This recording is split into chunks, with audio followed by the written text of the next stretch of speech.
Então, já temos aqui o Nelson, a Adriana, a Solange, a Sirlene, a Audrey, Maria Luísa. Deixa eu ver aqui, não consigo ver os outros? Não, acho que eu não tenho essa destreza aqui para ver os demais. A Alane, que está dando oi aqui também, ou a Alane, ou a Alane. Hoje em dia eu sou péssima com nome, gente. E aí, os nomes hoje em dia são mais diferentes. Aí eu erro, eu tenho que perguntar se é o ou a. Que bom que receberam. Gente, hoje a gente vai tratar de ações regressivas, né? Vou aproveitar, claro, fazer alguns comentários do FAP também. Por quê? Porque para falar da ação regressiva, a gente vai acabar entrando várias vezes em conteúdos que vêm à nossa mente a questão do FAP, do fator acidentário de prevenção.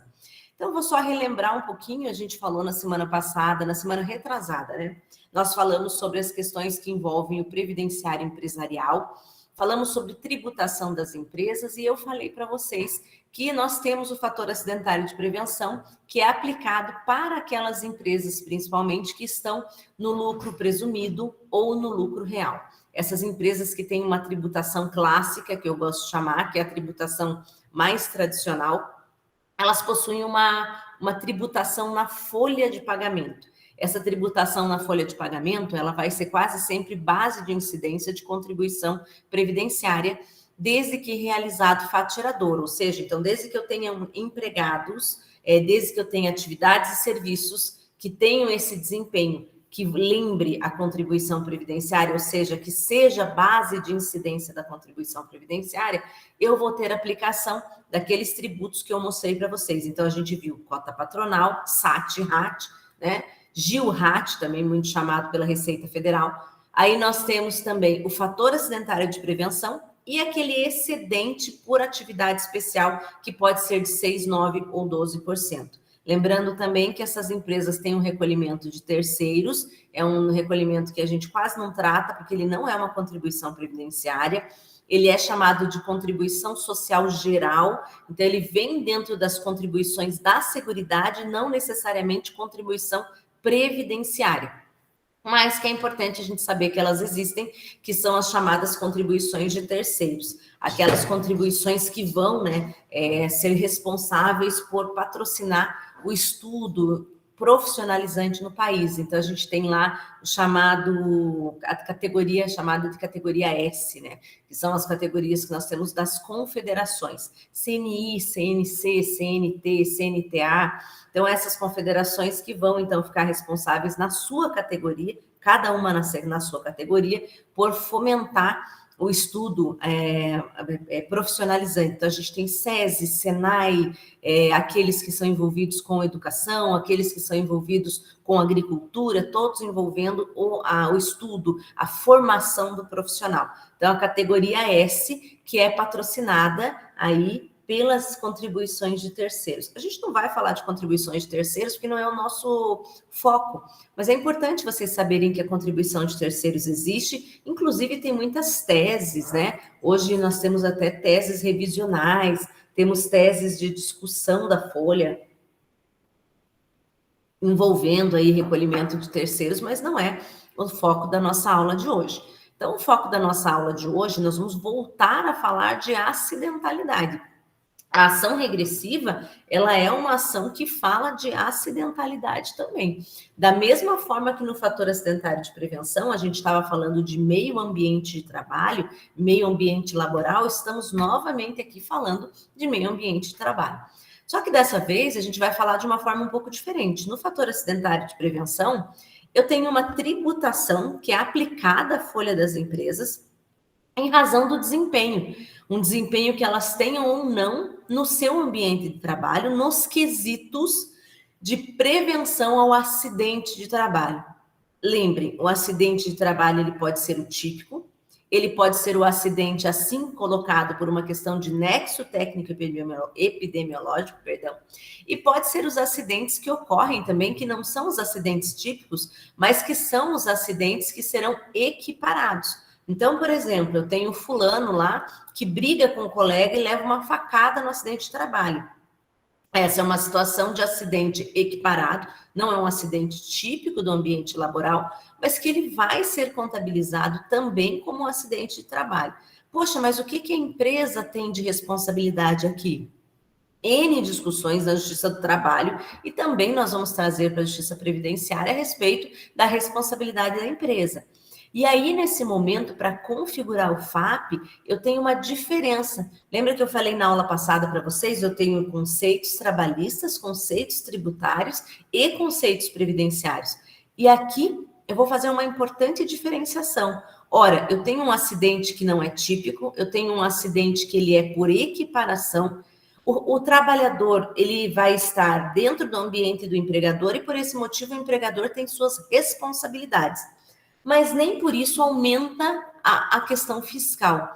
Então, eu posso ter responsabilizações na esfera trabalhista que decorram dessa equiparação jurídica do acidente de trabalho, mas que não pode gerar uma penalização do empregador quando ele não tem ali culpa ou responsabilidade objetiva.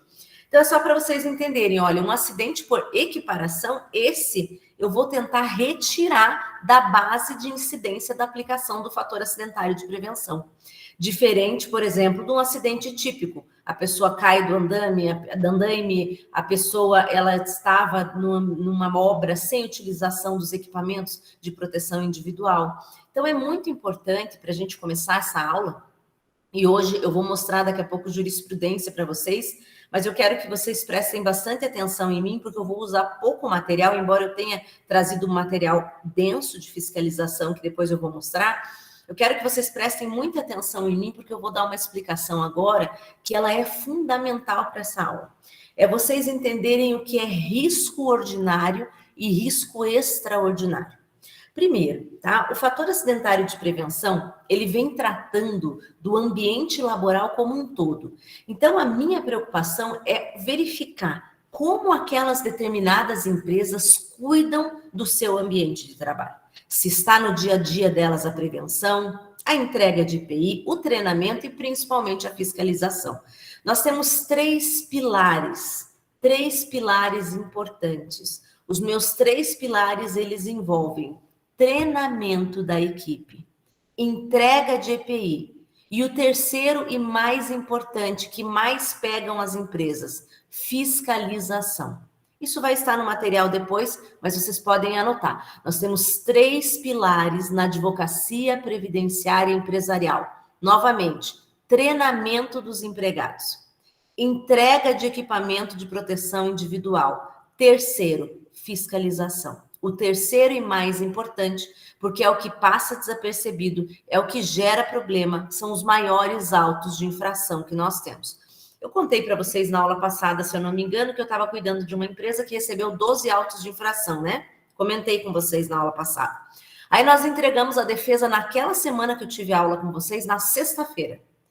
Na sexta-feira nós entregamos toda a documentação requerida pelo fiscal. Na segunda-feira, 2h da tarde, ele já tinha pedido a complementação de mais milhões de coisas. Por quê? Porque o fiscal percebeu, no momento em que a gente fez a entrega de algumas coisas, ficou nítido para ele, e não tem muito como mascarar, eu expliquei isso para a empresa, a falta da fiscalização. A empresa não possuía nenhum controle de fiscalização, de que ela estava fiscalizando o dia a dia da obra. Então, por exemplo, eu tenho uma obra, eu tenho uma indústria, eu gosto de falar muito de obra porque é a empresa que eu mais gosto de trabalhar e são os melhores exemplos para a sala de aula, mas eu tenho indústria, eu tenho também as empresas que trabalham, por exemplo, com ferro, eu tenho diversas áreas que vamos usar. Eu sempre dou o exemplo de obra, porque trabalho muito com obra. Então, vamos dizer assim, eles perceberam que aquela obra não tinha o controle do fiscal. Ou seja, o técnico de segurança, ele passava pela obra brancas nuvens, né? Um ditado que a gente tem, ele não fazia anotação, ele não fazia advertência. Eu sempre falo, uma empresa que não tem evidências da fiscalização, ela vai sofrer quando for fiscalizada pelo auditor fiscal. Por quê? Porque ela não tem como provar que ela estava fiscalizando seus empregados. Fiscalizando o quê? O treinamento que ela deu, se ele está sendo aplicado, e os equipamentos de proteção individual se estão sendo utilizados corretamente. Não basta usar, eu tenho que usar ainda corretamente. Eu tenho que treinar o meu empregado para que ele conheça as regras de segurança, para que ele conheça os equipamentos de proteção individual que ele recebeu e, principalmente, para que ele utilize aqueles equipamentos de proteção individual. Então, eu tenho aqui um trinômio, né? Eu digo aqui treinamento, entrega de EPI e fiscalização. Então, a empresa ela tem que fazer evidências. Essa palavra nós usamos muito em engenharia de segurança e saúde do trabalho. Evidências. Eu preciso produzir evidências de que eu estou cumprindo a lei. Então, a empresa aqui tem um dever, uma ação positiva, para que depois não seja cobrado dela, e aí eu gosto muito de falar nisso, a prova do impossível. Porque o mais difícil para uma empresa é fazer a prova negativa, concorda comigo? É muito difícil provar o que eu não fiz. Então, por isso, nós criamos evidências daquilo que é feito. E esse é um importante ponto que muitas vezes as empresas não seguem. E é muito difícil. Quando você vai para uma reunião com o engenheiro, quando você vai para uma reunião, e aí vai o jurídico, você é advogado, você vai para essa reunião representando o jurídico contratado, seja um jurídico de auditoria, seja o jurídico interno da empresa, que a gente chama de corporativo. Então, não importa em qual figura você, nosso aluno, vai estar. Se você vai estar sendo o jurídico da empresa ou o jurídico contratado de fora para consultoria. Quando você for para essas reuniões, você vai ter que frisar isso. Porque na cabeça do engenheiro isso não entra. Ele é muito matemático, pragmático. Ele acha que ele não precisa fazer a prova, porque ele fez. A justiça vai provar que ele não fez. Não, não funciona desse jeito. Porque a legislação fala treinamento, equipamento de proteção individual e fiscalização. Eu tenho que provar os três. Como que eu provo o treinamento? Isso é fácil, eu coloco todo mundo na sala de aula, eu bato as fotos, eu faço um relatório e tem a lista de presença. Depois eu certifico todos os empregados com conteúdo programático, faço todo mundo assinar que esteve presente, evidenciei o treinamento. Como que eu provo a entrega do EPI? Fácil. Eu vou lá, faço uma fila, faço todo mundo pegar o equipamento de proteção individual, faço as pessoas assinarem que pegaram o documento de equipamento, o equipamento de proteção individual e que eles sabem utilizar porque receberam treinamento. Pronto. E como é que eu provo a fiscalização? Aí a empresa não entende quando a gente explica. A gente fala, olha, eu tenho que fazer prova da fiscalização, prova mesmo. Eu tenho que provar duas coisas. Primeiro, que eu tenho lá um técnico de segurança que passa pelas frentes de trabalho. Exemplo, numa obra, eu tenho várias frentes diferentes. Eu tenho a pessoa que está usando a máquina, eu tenho a pessoa que está construindo o muro, eu tenho a pessoa, o marteleteiro, eu tenho a pessoa que faz a solda. Eu vou passar por cada uma dessas frentes de trabalho. O mesmo acontece na indústria. Eu tenho a pessoa que trabalha com a esteira, eu tenho a pessoa que trabalha com a máquina que corta os alimentos, eu tenho a pessoa que trabalha com a máquina de embalagem. Cada setor nós vamos chamar, na segurança e saúde, de frente de trabalho. Então, cada setor tem sua frente de trabalho. Cada frente de trabalho tem que ser fiscalizada.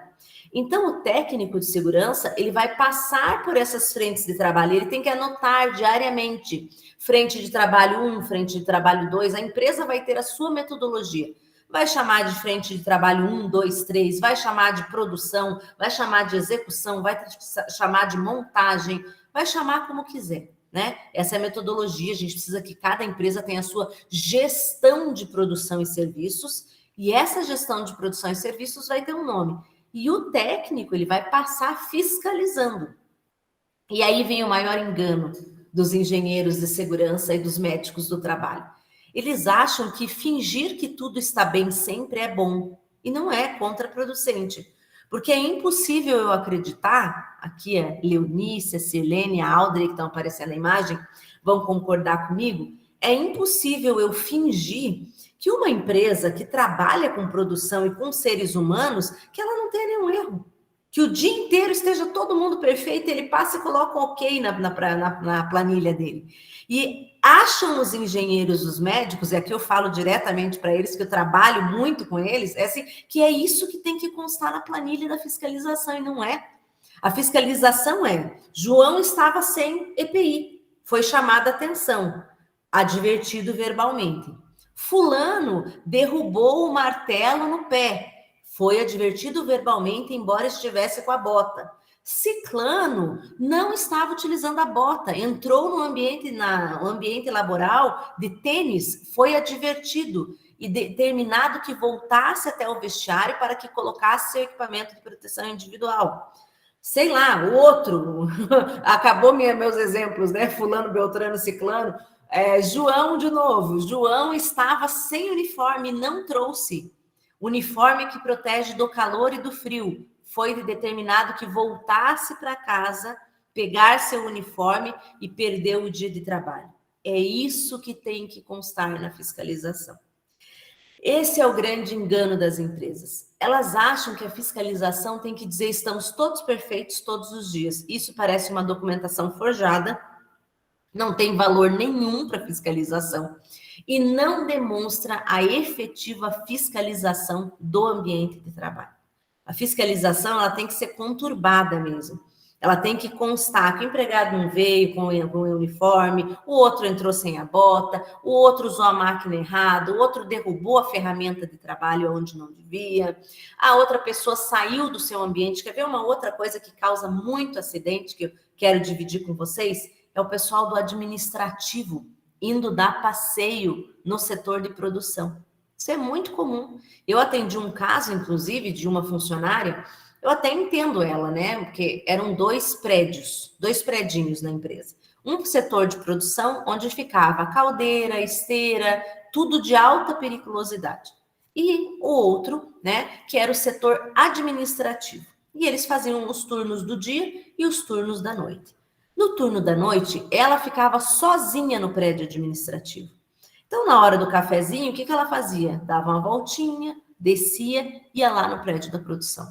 Primeira coisa, gente, a gente tem, além de tudo, né, que a gente fala treinamento, entrega de EPI, fiscalização, existem todas as regras das NRs que precisam ser cumpridas. Essas regras, elas fazem com que a empresa demonstre o seu cuidado com o ambiente de trabalho e com a proteção daqueles trabalhadores. Então, os lugares que exigem treinamento para serem frequentados, eles vão ter uma tarja, entrada somente de pessoas com treinamento. Então, para entrar num lugar onde tem caldeira, para entrar num lugar onde tem a cinta, onde tem a máquina, onde tem a esteira é uma das coisas mais perigosas que existe dentro do ambiente laboral. Porque quem não está habituado, você põe o dedo aqui na esteira, você cai em cima dela, perdeu o equilíbrio, adeus, você vai sair lá do outro lado. Se for uma esteira de embalagem, você vai sair menos machucado. Se for uma esteira que pica, você vai sair picado. Então, só para vocês terem uma ideia do grau do problema que é a esteira dentro do ambiente de trabalho. E é terrível, gente, vou falar para vocês. Eu já vi acidentes em esteira que são de ficar a noite sem dormir. E foi exatamente esse caso que eu vou contar para vocês. O que acontecia? Ela já tinha sido advertida pelo técnico de segurança várias vezes, tá? Fulana, no seu horário do café, não entre no local da produção. Você não tem treinamento, você não usa equipamento de proteção individual. Só que aquela história do deixa disso, é amiga, não sei o quê, nunca colocou no papel. Então, o técnico de segurança advertiu ela verbalmente milhões de vezes, reclamou para o chefe dela, avisou por e-mail o chefe dela, mas nunca advertiu a empregada por escrito. Qual que é o papel do técnico de segurança? A primeira advertência é verbal, mas se ela for grave, já dizem as NRs, se a advertência for muito grave, eu tenho que, em primeiro lugar, colocar no por escrito e fazer o empregado assinar. Mas se for mais grave ainda, se coloca a vida dela em risco, ela pode, inclusive, se ela fizer novamente, ela pode ser demitida por justa causa, por proteção à vida. Esse é o dever da empresa.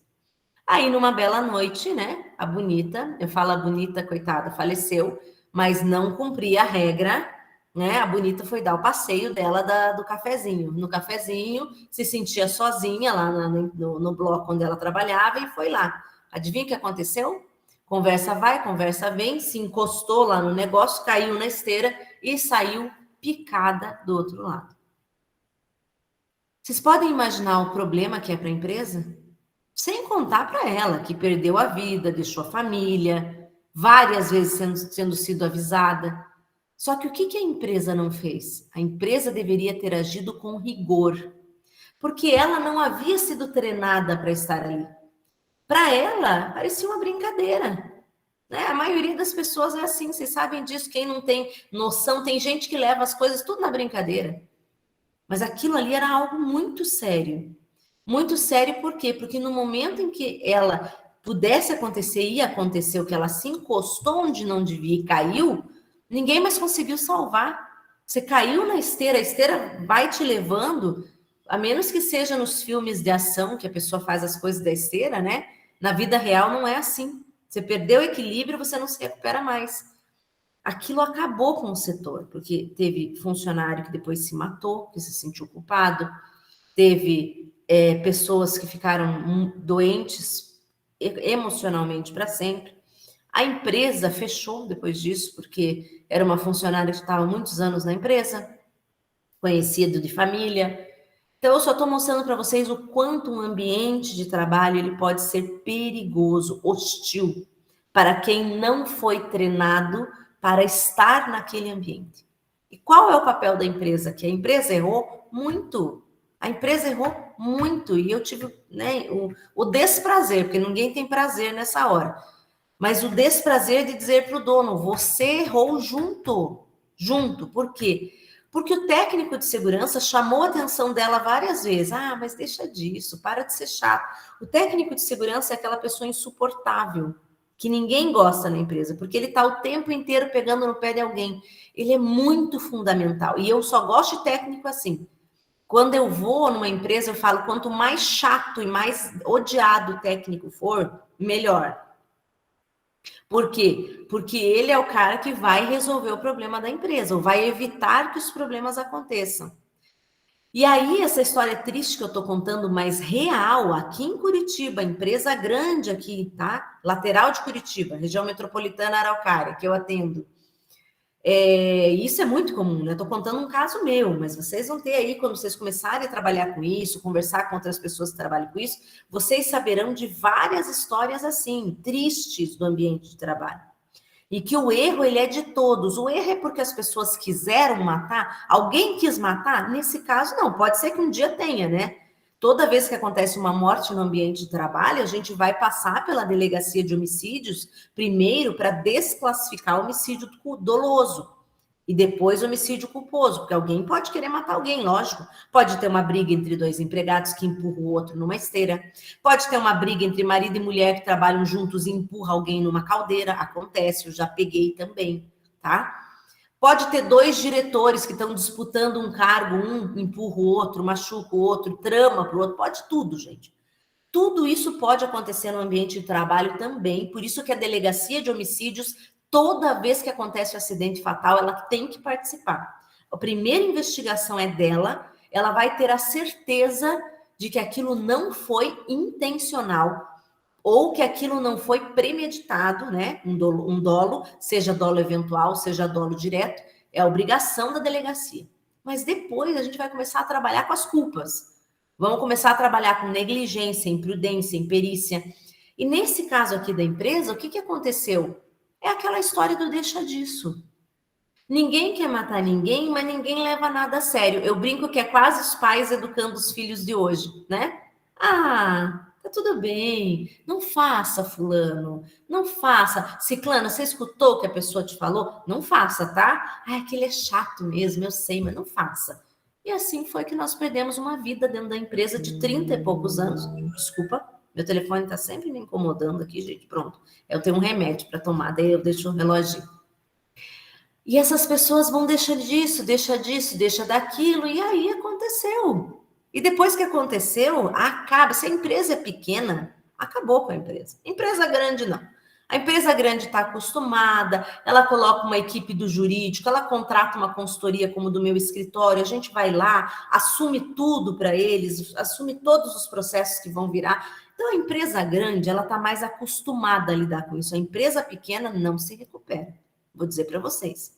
Uma morte assim em empresa pequena, dificilmente. E os encargos, né, que vem disso. Vem questão trabalhista, vem questão previdenciária, vem auto fiscal, aí vira um inferno mesmo.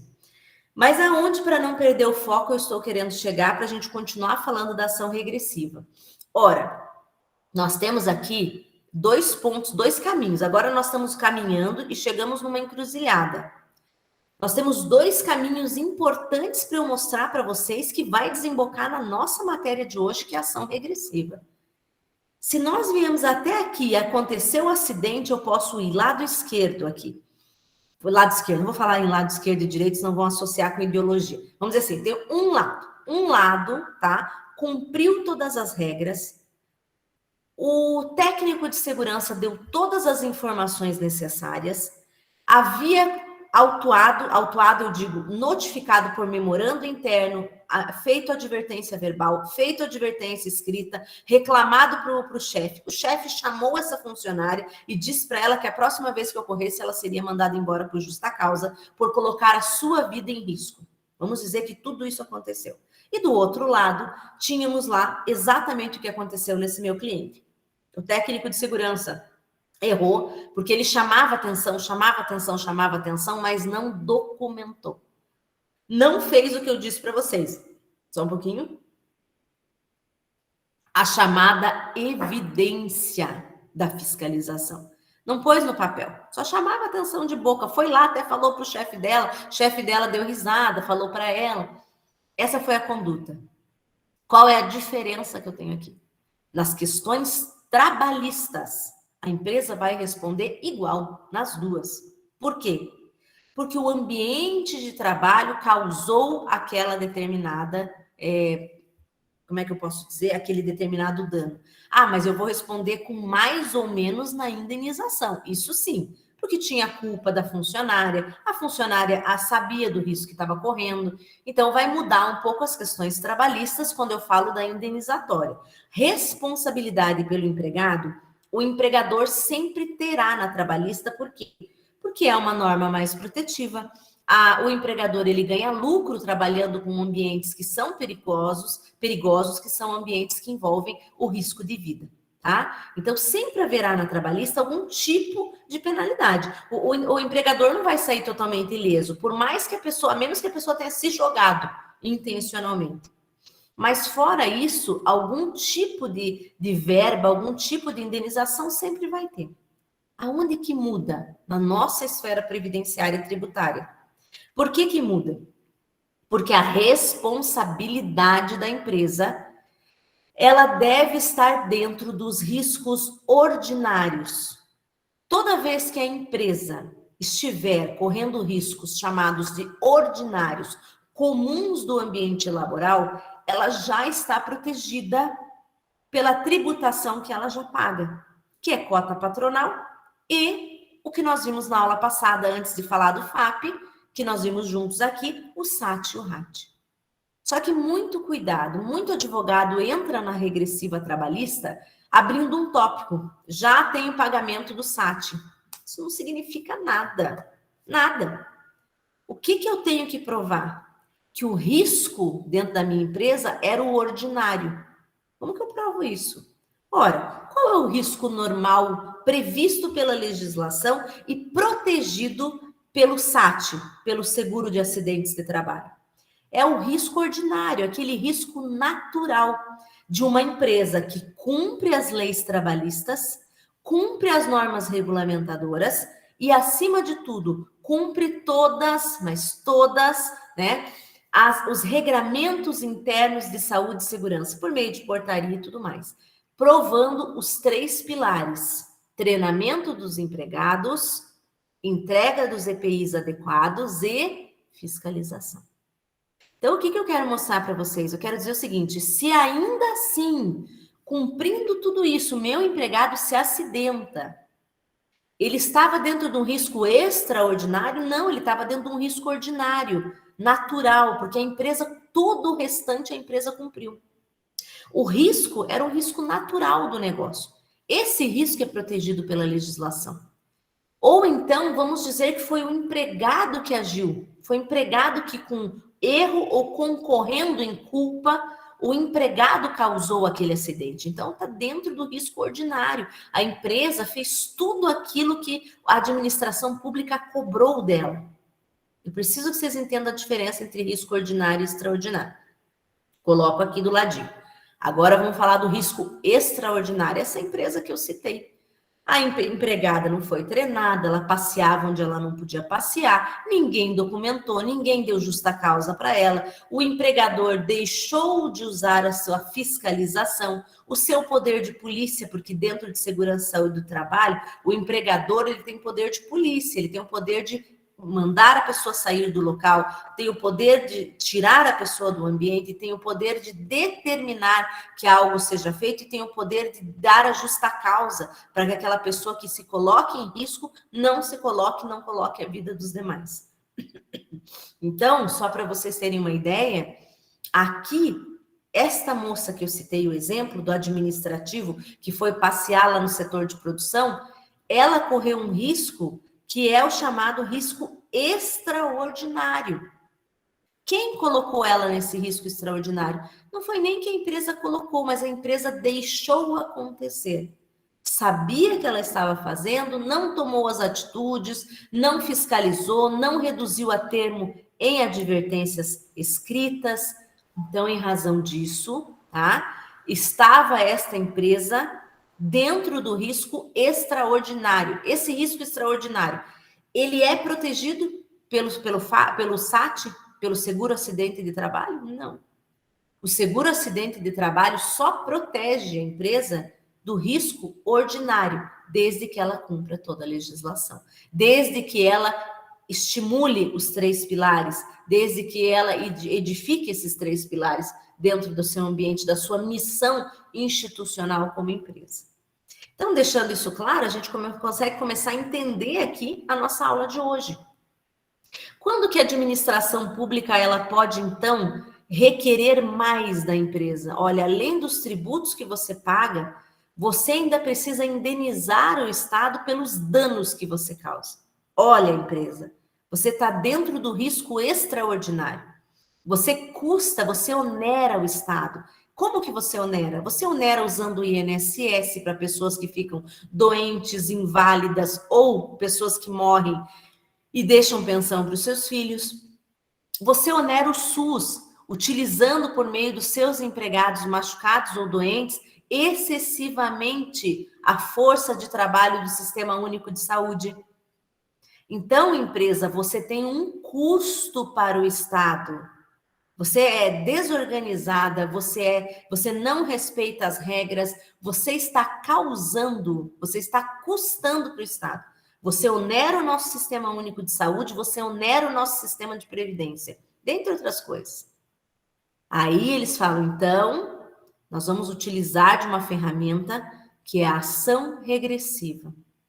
E a ação regressiva, ela vai permitir que o Estado recupere valores, implementos que ele teve em razão da falta de observação da empresa das regras trabalhistas, das regras de saúde e segurança do trabalho e das demais regras que envolvem o ambiente laboral.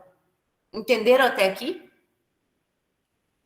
Então, em razão disso, todos esses 40 minutos que eu falei são para dizer o seguinte: então, quando eu for me defender numa ação regressiva, o que eu vou fazer?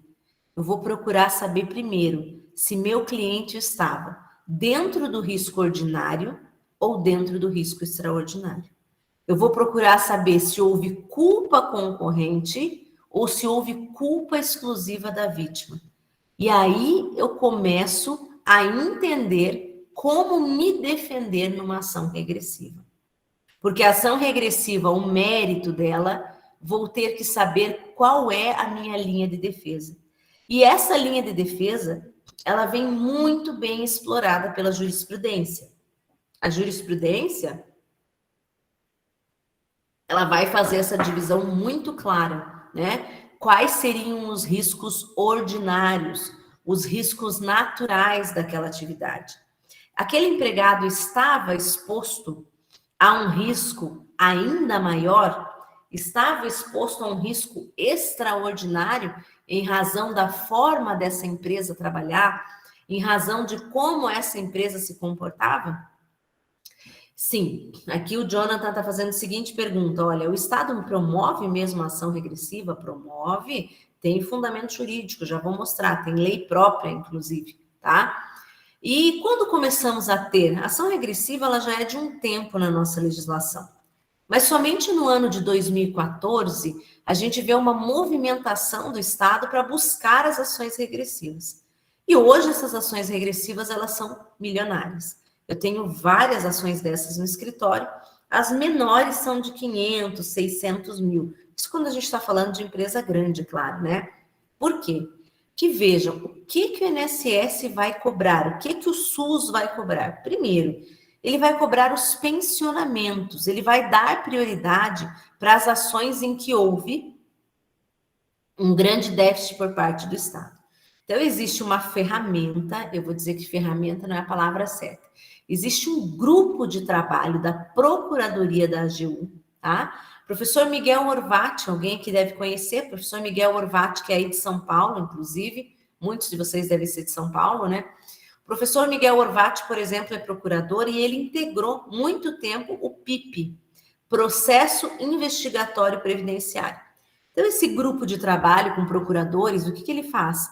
Ele analisa quais são as empresas que estão produzindo esses riscos extraordinários por meio de acidentes de trabalho. E vão verificar quais que vale a pena. No começo, em 2014, essa força-tarefa, ela iniciou trabalhando Bahia, né? Depois trabalhando Espírito Santo, depois veio para Rio de Janeiro e São Paulo, e agora trabalha fortemente toda a região sul e norte e nordeste. Esse grupo de trabalho que começou vindo em 2014, hoje já está com aí 8 anos, né, mais ou menos, de trabalho, eles começaram fazendo pequenas incursões de ações regressivas, depois foram criando subgrupos dentro desse grupo, e hoje eles trabalham em todos os estados da federação. Ah, eu tenho uma empresa aqui que a pessoa cortou o dedo, teve um gasto pequeno, o trabalhador ficou afastado 15 dias. Não vai ser procurado por ação regressiva, tá? Muito difícil. Eu tive lá no começo, quando eles estavam ingressando com tudo, eu tive alguns casos, tá? Eu tive alguns casos em que o INSS entrava para tudo. Uma vez teve um cliente meu que eles entraram para cobrar R$600, porque ele não estava usando a bota, o carrinho passou por cima do dedo do pé, ele teve que fazer uma mini cirurgiazinha, o SUS cobrou R$100 e poucos, e teve lá uns dias de afastamento do INSS, e eles ingressaram pedindo, até lembro até hoje, isso me marcou, R$614. Isso acontecia lá no passado, tá? O que o PIP fez com o tempo? O PIP passou, que é o Processo Investigatório Previdenciário, o grupo, a fazer uma mensuração. Não dá para entrar com tudo. Eles não têm pessoas suficiente, procuradoria não tem braço, a gente chama de braço suficiente, para entrar com todas essas ações. Então, vamos verificar aqui o que tem mais custo. E agora nós vamos entrelaçar isso que eu estou falando com a aula anterior. O fator acidentário de prevenção, o que ele é que eu falei para vocês? Uma nota de desempenho. Então, por meio do extrato FAP, eu consigo mensurar quais empresas estão causando um grande custo para o Estado. Eu ainda disse para vocês, lá no extrato FAP, quando eu tenho níveis altos de acidentalidade, eu vou verificar o quê? Frequência, gravidade e custo. O que o INSS, esse grupo, vai se basear? No custo. Verificar custo. Por exemplo, se eu tiver um trabalhador assalariado que morre e deixa uma pensão por morte, a pensão é pequena. Se eu tenho um diretor de empresa que recebe aí no teto, né? Claro que ele ainda complementa por fora, mas vamos dizer que está recebendo teto, ele vai receber um valor muito maior. Então, opa, para custo, esse empregado aqui já vai custar muito mais aos cofres do Estado.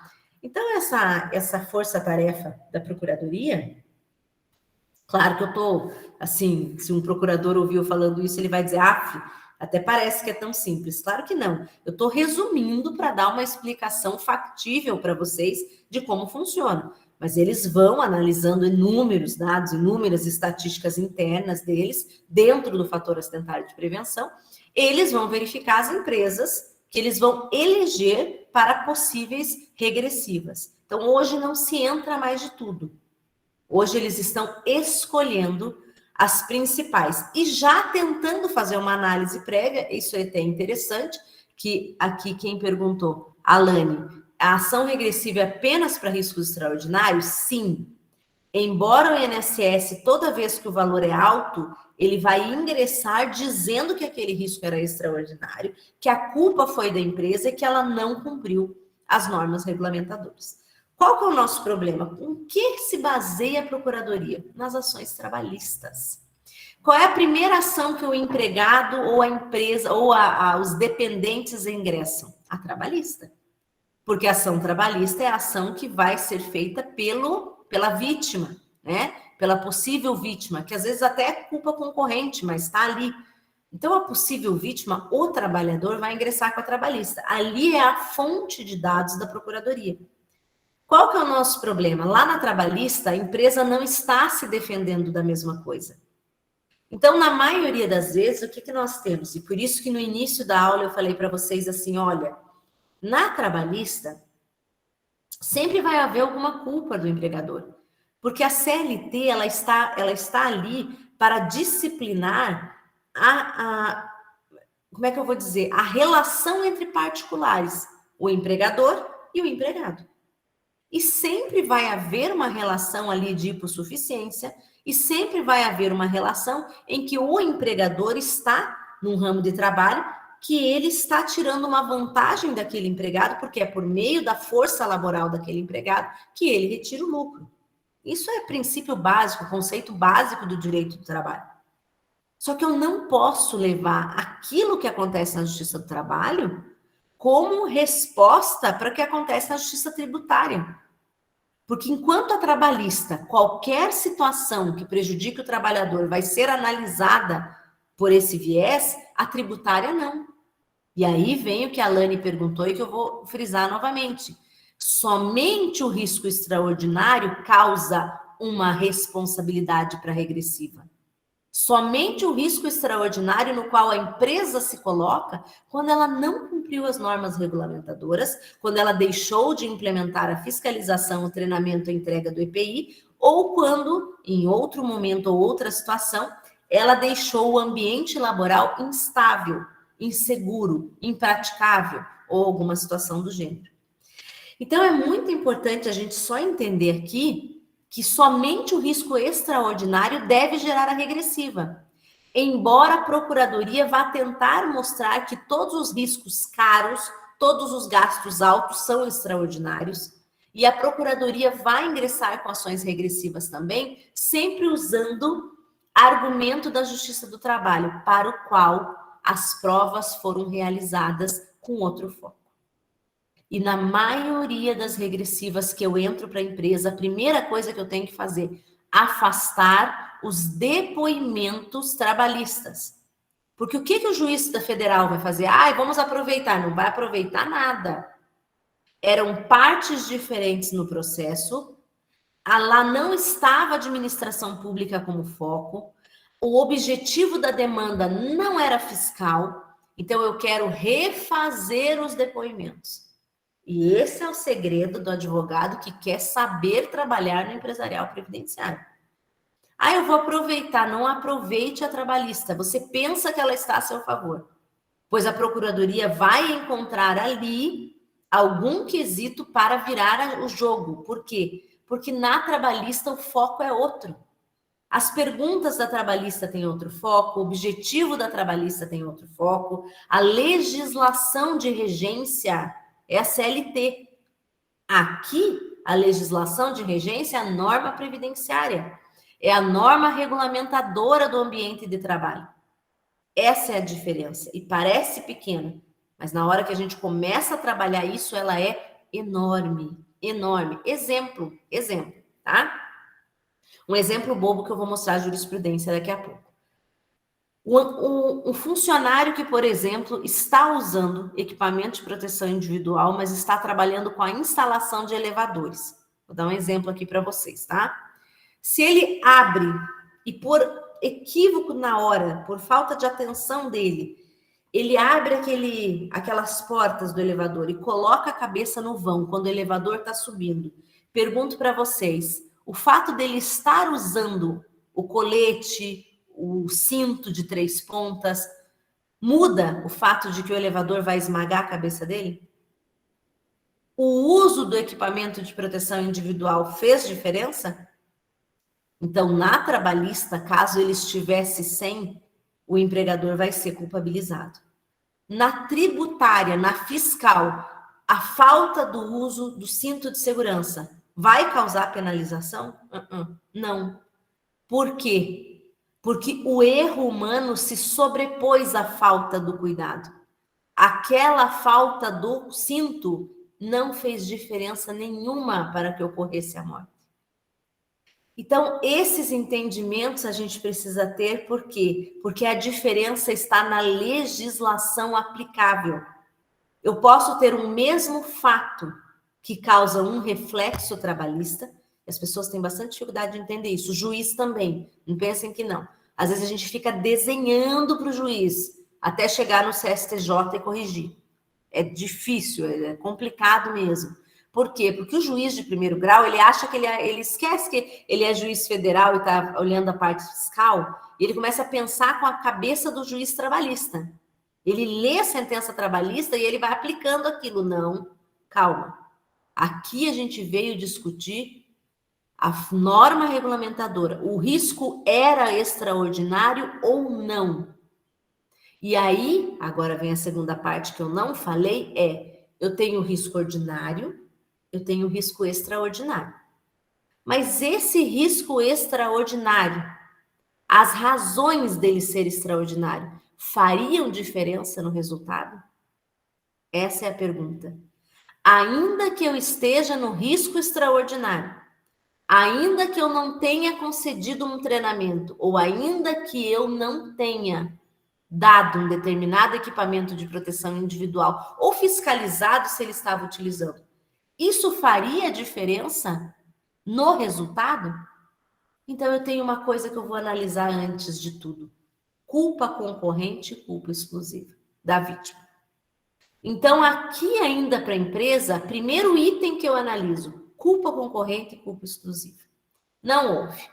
Item 2, risco extraordinário ou risco ordinário. A empresa estava protegida pela tributação normal ou ela precisava, ela deve ao Estado, porque ela fez com que o Estado gastasse mais do que era necessário em razão de não estar cumprindo as regras. Então, esse primeiro ponto importantíssimo da responsabilidade que a gente precisa compreender. Quando eu vou defender a empresa, é claro, aqui eu estou falando em defender a empresa, porque nós estamos falando da advocacia previdenciária empresarial. O foco do curso é esse, né? Então, na hora de defender a empresa, a primeira coisa que eu vou listar é a culpa concorrente e culpa exclusiva.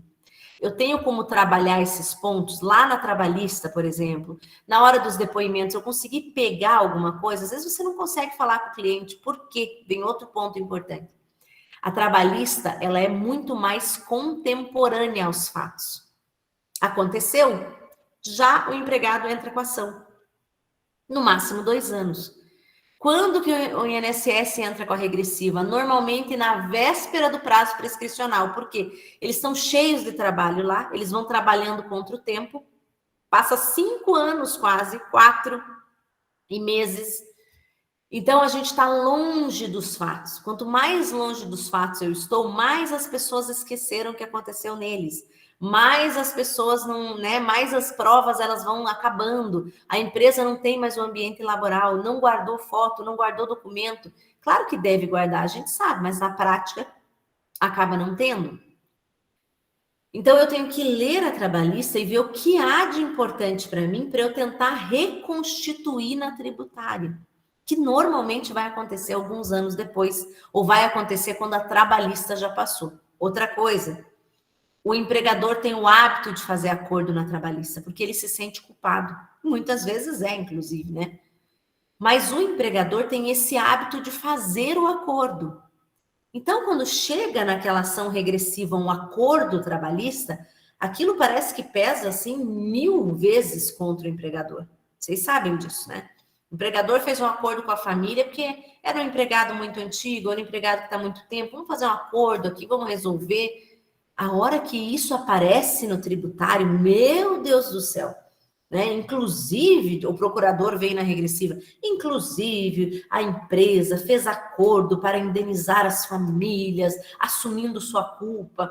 nós do direito estamos cansados de saber, né, que acordo não está necessariamente assumindo culpa nenhuma. Mas é natural, e às vezes isso embarga a nossa defesa. A gente tem que já na contestação levantar esse fato. Dizer, primeiro, tenho testemunhas, tenho depoimentos, tenho relatório interno da CIPA, eu tenho vários comunicados internos de que esse empregado havia sido notificado, advertido com suspensão, indicado que ele estava descumprindo a regra. Ah, mas ele é de uma terceirizada, a responsabilidade é minha também, está dentro do meu ambiente laboral. Estou aqui no meu ambiente laboral e veio lá um pessoal de limpeza que eu contratei externo, sessão de mão de obra, para fazer uma limpa aqui, que eu vou entregar a obra, eu vou entregar uma loja, eu vou entregar um produto. Contratei um terceiro de limpeza, sou responsável por eles. Eu tenho que fiscalizar enquanto eles estiverem trabalhando dentro da nossa casa. Até nós, gente, até nós, tá? Até nós, pessoa física. Contrato uma diarista, um profissional, um autônomo, contribuinte individual. Na hora que essa pessoa vem na minha casa, eu tenho que fiscalizar o serviço dela. Eu tenho que fiscalizar se ela está se cuidando. Se ela cair de uma escada de 4 metros, bater a cabeça e morrer, eu tenho responsabilidade. A gente quase não fala disso, né? A gente quase não fala disso porque passa meio que, como é pessoa física, sessão de mão de obra, passa meio batido. Mas se eu contrato, vamos dizer que eu sou uma empresa e eu contrato uma outra empresa para ceder a mão de obra daquele profissional, colocar fazendo a limpeza ali, eu tenho responsabilidade por todos esses empregados. Não adianta dizer assim, eu contratei um outro CNPJ. Não faz diferença nenhuma. Eu tenho um caso, inclusive, vou contar daqui a pouquinho, sessão de mão de obra para vocês, tá? Esse foi um caso que a gente venceu, então é um caso que vale a pena contar para ter um outro, já que eu já contei um caso ruim, né, que foi da empresa que a moça caiu na esteira, vou contar um caso em que a empresa teve uma defesa boa. Gente, então, isso é só para que vocês consigam entender. Eu sei que é complexo, a gente está contando várias coisas ao mesmo tempo e relacionando todas elas com questões que são emblemáticas da legislação. Direito do trabalho, direito previdenciário, direito tributário, mas principalmente mostrando para vocês que o que acontece na Justiça do Trabalho não pode ser levado em conta na tributária, nem por vocês. Então, muitas vezes já cheguei em empresa que me chamam para fazer a defesa da regressiva. Quando você vai sentar, o advogado da empresa, que é corporativo, não é o ambiente dele, lógico. Ele fala assim, doutor, aqui não tem o que fazer, porque a gente já perdeu na trabalhista. Mas uma coisa não tem nada a ver com a outra. O que a gente vai verificar é o seguinte, e esse caso que eu vou contar da sessão de mão de obra foi exatamente isso. Primeiro lugar, vocês ouviram as testemunhas? Vocês pegaram o relatório da CIPA, ouviram todos os empregados que estavam no local no dia? Foi realizado isso? Não, não foi. Então, eu quero ouvir na tributária. Não, mas lá na trabalhista o juiz dispensou. Não me importa se ele dispensou. O que aconteceu na trabalhista, não quero saber. Mas o juiz do trabalho já deu uma sentença que fez coisa julgada material de que não havia culpa concorrente. O problema é dele. Lá na Justiça do Trabalho não houve culpa concorrente. Eu vou provar aqui que houve, desde que eu tenha elementos, que eu tenha testemunhos e que eu tenha provas de que este empregado ele foi advertido, ele foi notificado, ele foi, inclusive, colocado à disposição da empresa, da terceirizada, e mesmo assim ele continuou exercendo a atividade de um jeito que não deveria. Eu vou mostrar que ele tem culpa concorrente. E foi o que aconteceu. Vou contar mais um caso para vocês, porque os casos, né, embora pareça que a gente está contando casos, os casos, eles são elementos muito importantes para vocês compreenderem a aula. Até porque essa matéria parece fácil, mas não é, tá? Parece, assim, contando parece tudo tranquilo. Mas a gente já passou por vários conceitos aqui, né? Passamos pelos conceitos aqui de fiscalização, entrega de EPI, treinamento, depois passamos pelos conceitos de risco ordinário, risco extraordinário, que brincando, são os 3 aí, os principais pilares da ação regressiva. Segundo caso, tá? Eu fui chamada para atender uma empresa por um escritório trabalhista. Outra coisa que eu já falei para vocês. Quem são os nossos melhores parceiros de trabalho para o previdenciário empresarial? Trabalhista, contabilidade e direito tributário. Então, eu sou amiga de todos esses escritórios, porque eles me chamam. Meu escritório é pequeno e eu vou fazer pequenos atendimentos de situações específicas que acontecem lá com os clientes deles. Então, vamos lá. Estava lá, fui chamada para atender uma empresa que já tinha perdido tudo na trabalhista. Um escritório grande me chamou e falou, olha, a regressiva está em 3 milhões. Nós já perdemos a trabalhista 400 mil. O que você acha? Eu peguei o processo, falei, preciso de uma semana para analisar. Olhei todo o processo, falei, eu acho que a gente vai ganhar, nós vamos desconfigurar o que aconteceu na trabalhista. Não, mas não é possível, vai ser ruim para nós. Falei, não vai ser ruim para vocês, porque, primeiro é melhor que seja ruim para vocês os 400 mil, né, do que deixar o cliente pagar mais 3 milhões. Falei, mas a gente faz isso de um jeito delicado. Aí vem as políticas do nosso trabalho, né? A gente não pode jogar na cara da empresa que o trabalhista se saiu mal. Então, a gente tem que mostrar que cada interpretação ela ocorre de um jeito e que o viés trabalhista, nem acho que a empresa saiu mal. Acho mesmo que o viés da análise trabalhista não é o mesmo. E eu sempre trabalho isso nas minhas ações regressivas. Então, a primeira coisa que a gente fez foi deixar isso muito claro para o cliente. Olha, o que aconteceu na trabalhista envolve CLT. A CLT tem uma principiologia diferenciada, da qual, toda vez que acontece um dano para o empregado e para o trabalhador, este dano tem uma relação com a atividade lucrativa do empregador. Em razão disso, mesmo que o empregador não tenha culpa, ele tem uma outra palavra que a gente usa que é chamada responsabilidade. É por isso que na Justiça do Trabalho nós trabalhamos com responsabilidade subsidiária. E na previdenciária tributária, nós vamos trabalhar com a responsabilidade solidária. Olha a diferença que eu tenho aqui. Na solidária, eu tenho uma responsabilidade que ela vai exigir também das empresas que elas se responsabilizem pela fiscalização do ambiente laboral. Então, em questão de responsabilidade, no previdenciário, ela é muito mais dura no tributário. Ela vai ser muito mais dura, ela vai dizer, olha, ela é solidária. Se você não cuida do que acontece no seu ambiente de trabalho, você vai ser responsável por ele. Todavia, ela me permite também, em sede de defesa, trabalhar melhor as ideias de culpa exclusiva e culpa concorrente. Na Justiça do Trabalho, como a responsabilidade é subsidiária, lá eles entendem a questão da culpa concorrente, da culpa exclusiva da vítima de um jeito diferente. Por quê? Porque normalmente o empregador vai arcar com uma parte dela pelo fato de colocar as pessoas naquele ambiente laboral.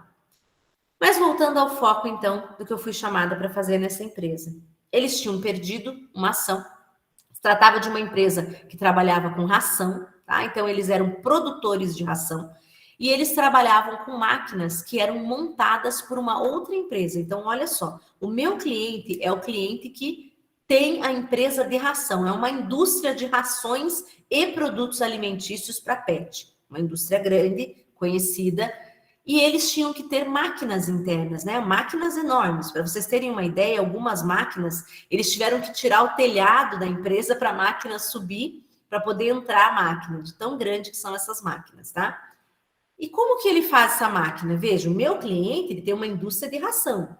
Ele produz máquina? Não, óbvio, né? Mas eu estou entendendo para vocês entenderem, porque o juiz misturou tudo lá.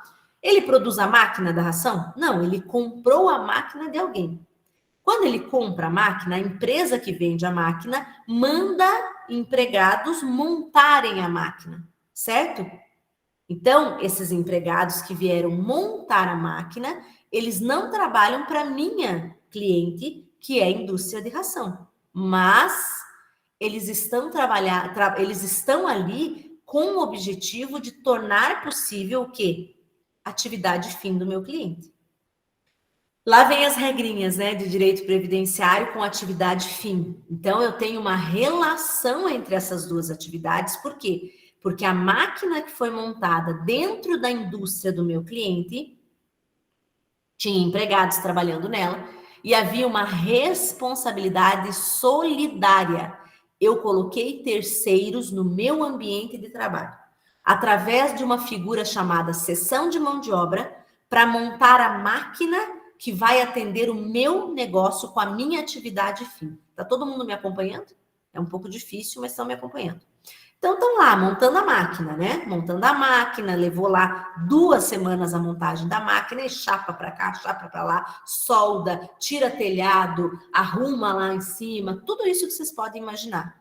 Empregados todos utilizando cinto de 3 pontas, talabarte, que é aquele negócio que prende na linha da vida, que toda vez que eu tenho trabalho em altura, eu tenho que ter uma linha da vida, ter um projeto para a linha da vida. É aquela linha onde eu seguro o meu colete lá, tá? Onde eu seguro o meu cinto de 3 pontas com aquele, como é que a gente chama? Mosquetão, que a gente chama de talabarte, um mosquetão, aquele negócio que abre assim, e que eu prendo aquilo, porque caso eu caia da altura, eu vou ficar ali num pêndulo. Então, tudo isso utilizado, tudo certinho. A empresa fiscalizou. Qual que é o dever do meu cliente? Fiscalizar os empregados dele, que estavam ajudando na máquina, e fiscalizar os empregados da terceirizada.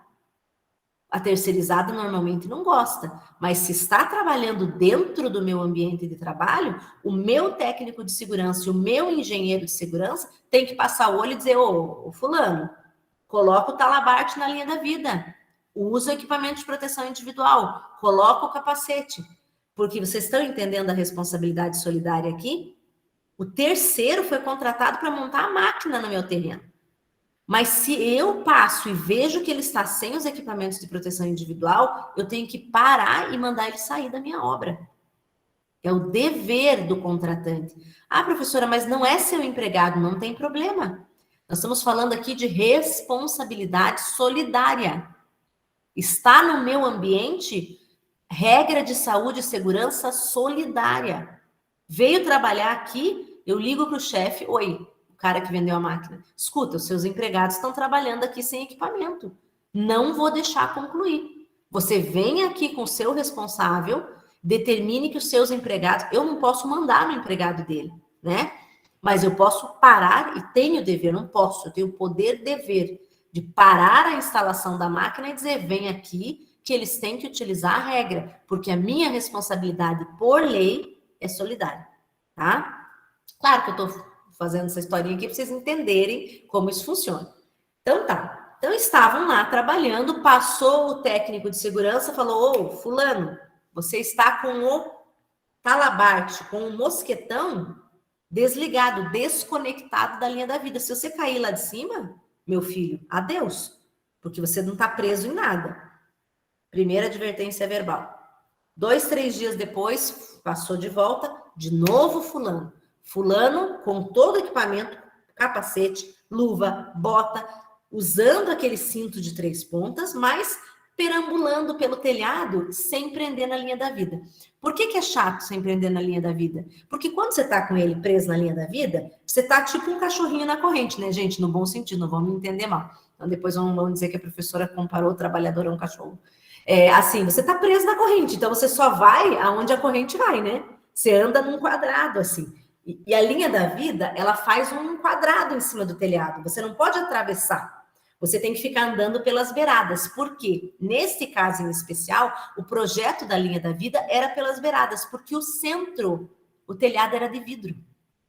As laterais eram com estrutura metálica. Então, os empregados só podiam andar pela estrutura metálica. E claro, todos nós temos uma tendência, vai atravessar na faixa ou vai atravessar fora da faixa para fazer um cruzado, né? Tangenciando ali para ser mais rápido. É uma tendência natural do ser humano. Eu nem culpo o trabalhador, porque acaba tendo essa ideia de cortar caminho, né? Acaba tendo essa ideia de cortar o caminho. Gente, vocês me dão 1 minuto, só preciso fazer uma coisa bem rápida, 1 segundo. Desculpa, gente. Aqui, ó, esse é um fiscal de obra que está fiscalizando uma obra minha. Aí eu tive que atender porque tem que parecer sempre disponível. Isso é uma outra coisa que vai acontecer com vocês, viu? Quando vocês trabalharem nessa nossa área, você tem que estar sempre disponível para o fiscal. Fiscal chegou na tua obra, você tem que estar disponível para atender ele, para dizer, olha, eu não vou, mas fulano está te esperando ali. Porque essa disponibilidade muda a forma que ele trata a gente para pedir uma prorrogação, para fazer a pedido de uma juntada complementar de documento, toda essa situação. Mas voltando aqui, tá? Só 1 minutinho, então, onde eu estava, falando da obra. Ele estava, então, andando nesse quadrado. A minha empresa, meu cliente, é a indústria da ração.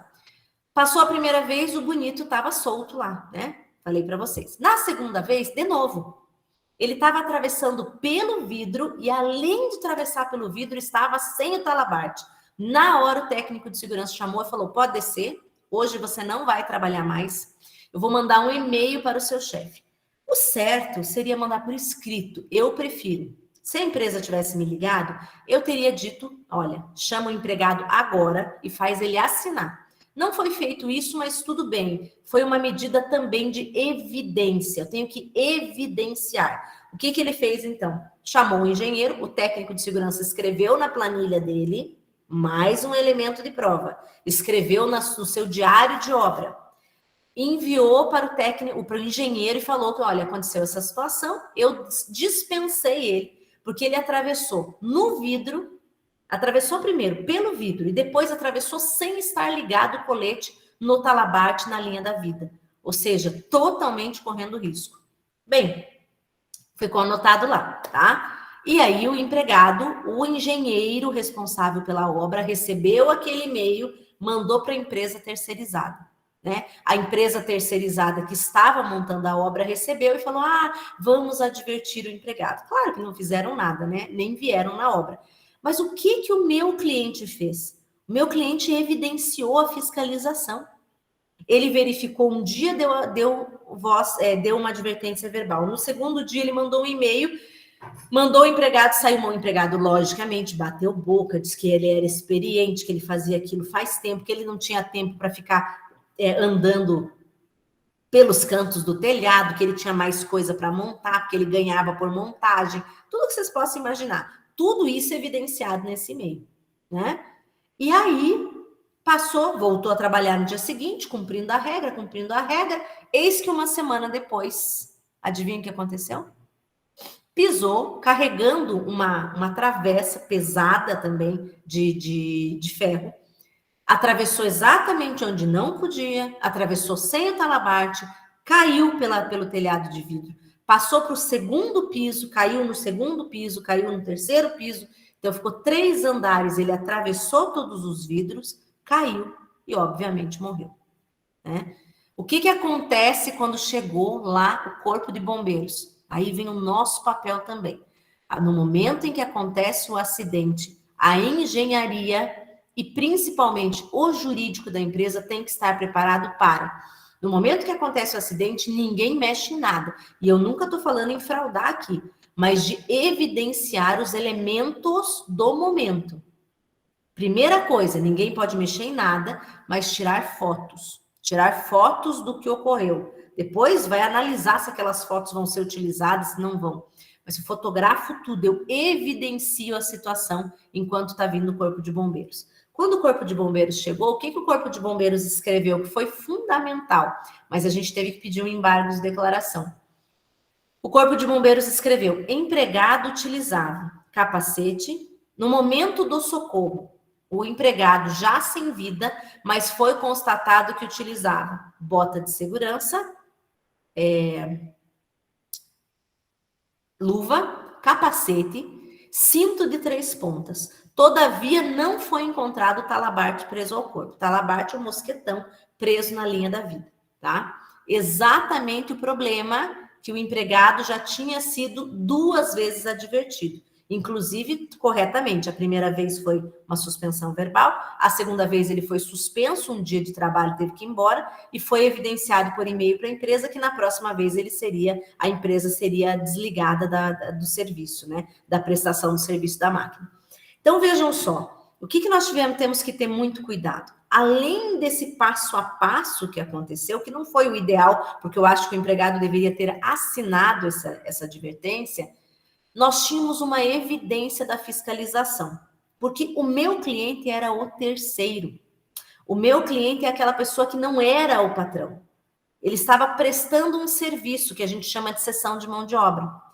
Mas contra quem que o INSS entrou? O INSS sequer entrou contra a empresa que era a empregadora do falecido. Por quê? Uma empresa pequenininha que montava máquinas.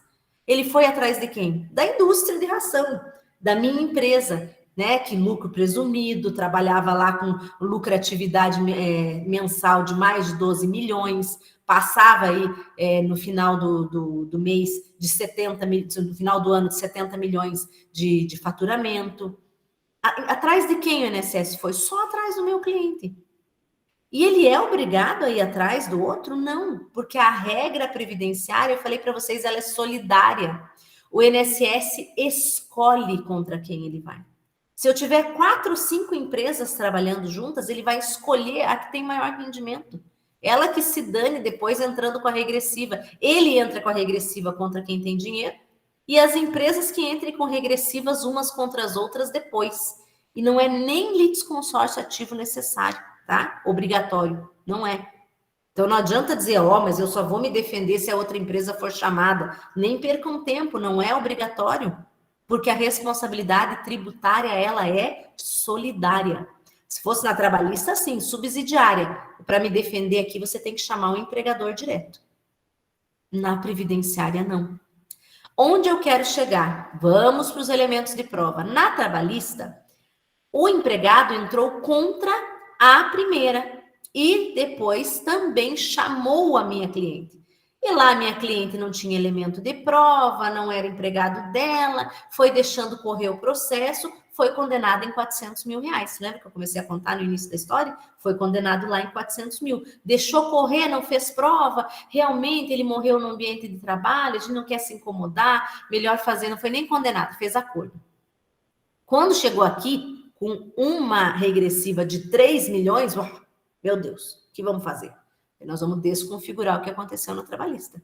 Então, nós vamos mostrar a fiscalização, nós vamos mostrar o treinamento e nós vamos mostrar a entrega do equipamento de proteção individual. Inclusive, nós vamos pegar o laudo do Corpo de Bombeiros, só que nós vamos fazer uma retificação. Nós tínhamos foto, nós tínhamos muitas fotos. Porque na hora que aconteceu, eles me ligaram, eu falei, não, essa empresa não ligou para mim, não. Essa empresa veio para mim depois. Alguém lá bateu a foto. Essa não. Quando acontece comigo, eu sempre falo, fotografa. Foi outra pessoa que fotografou.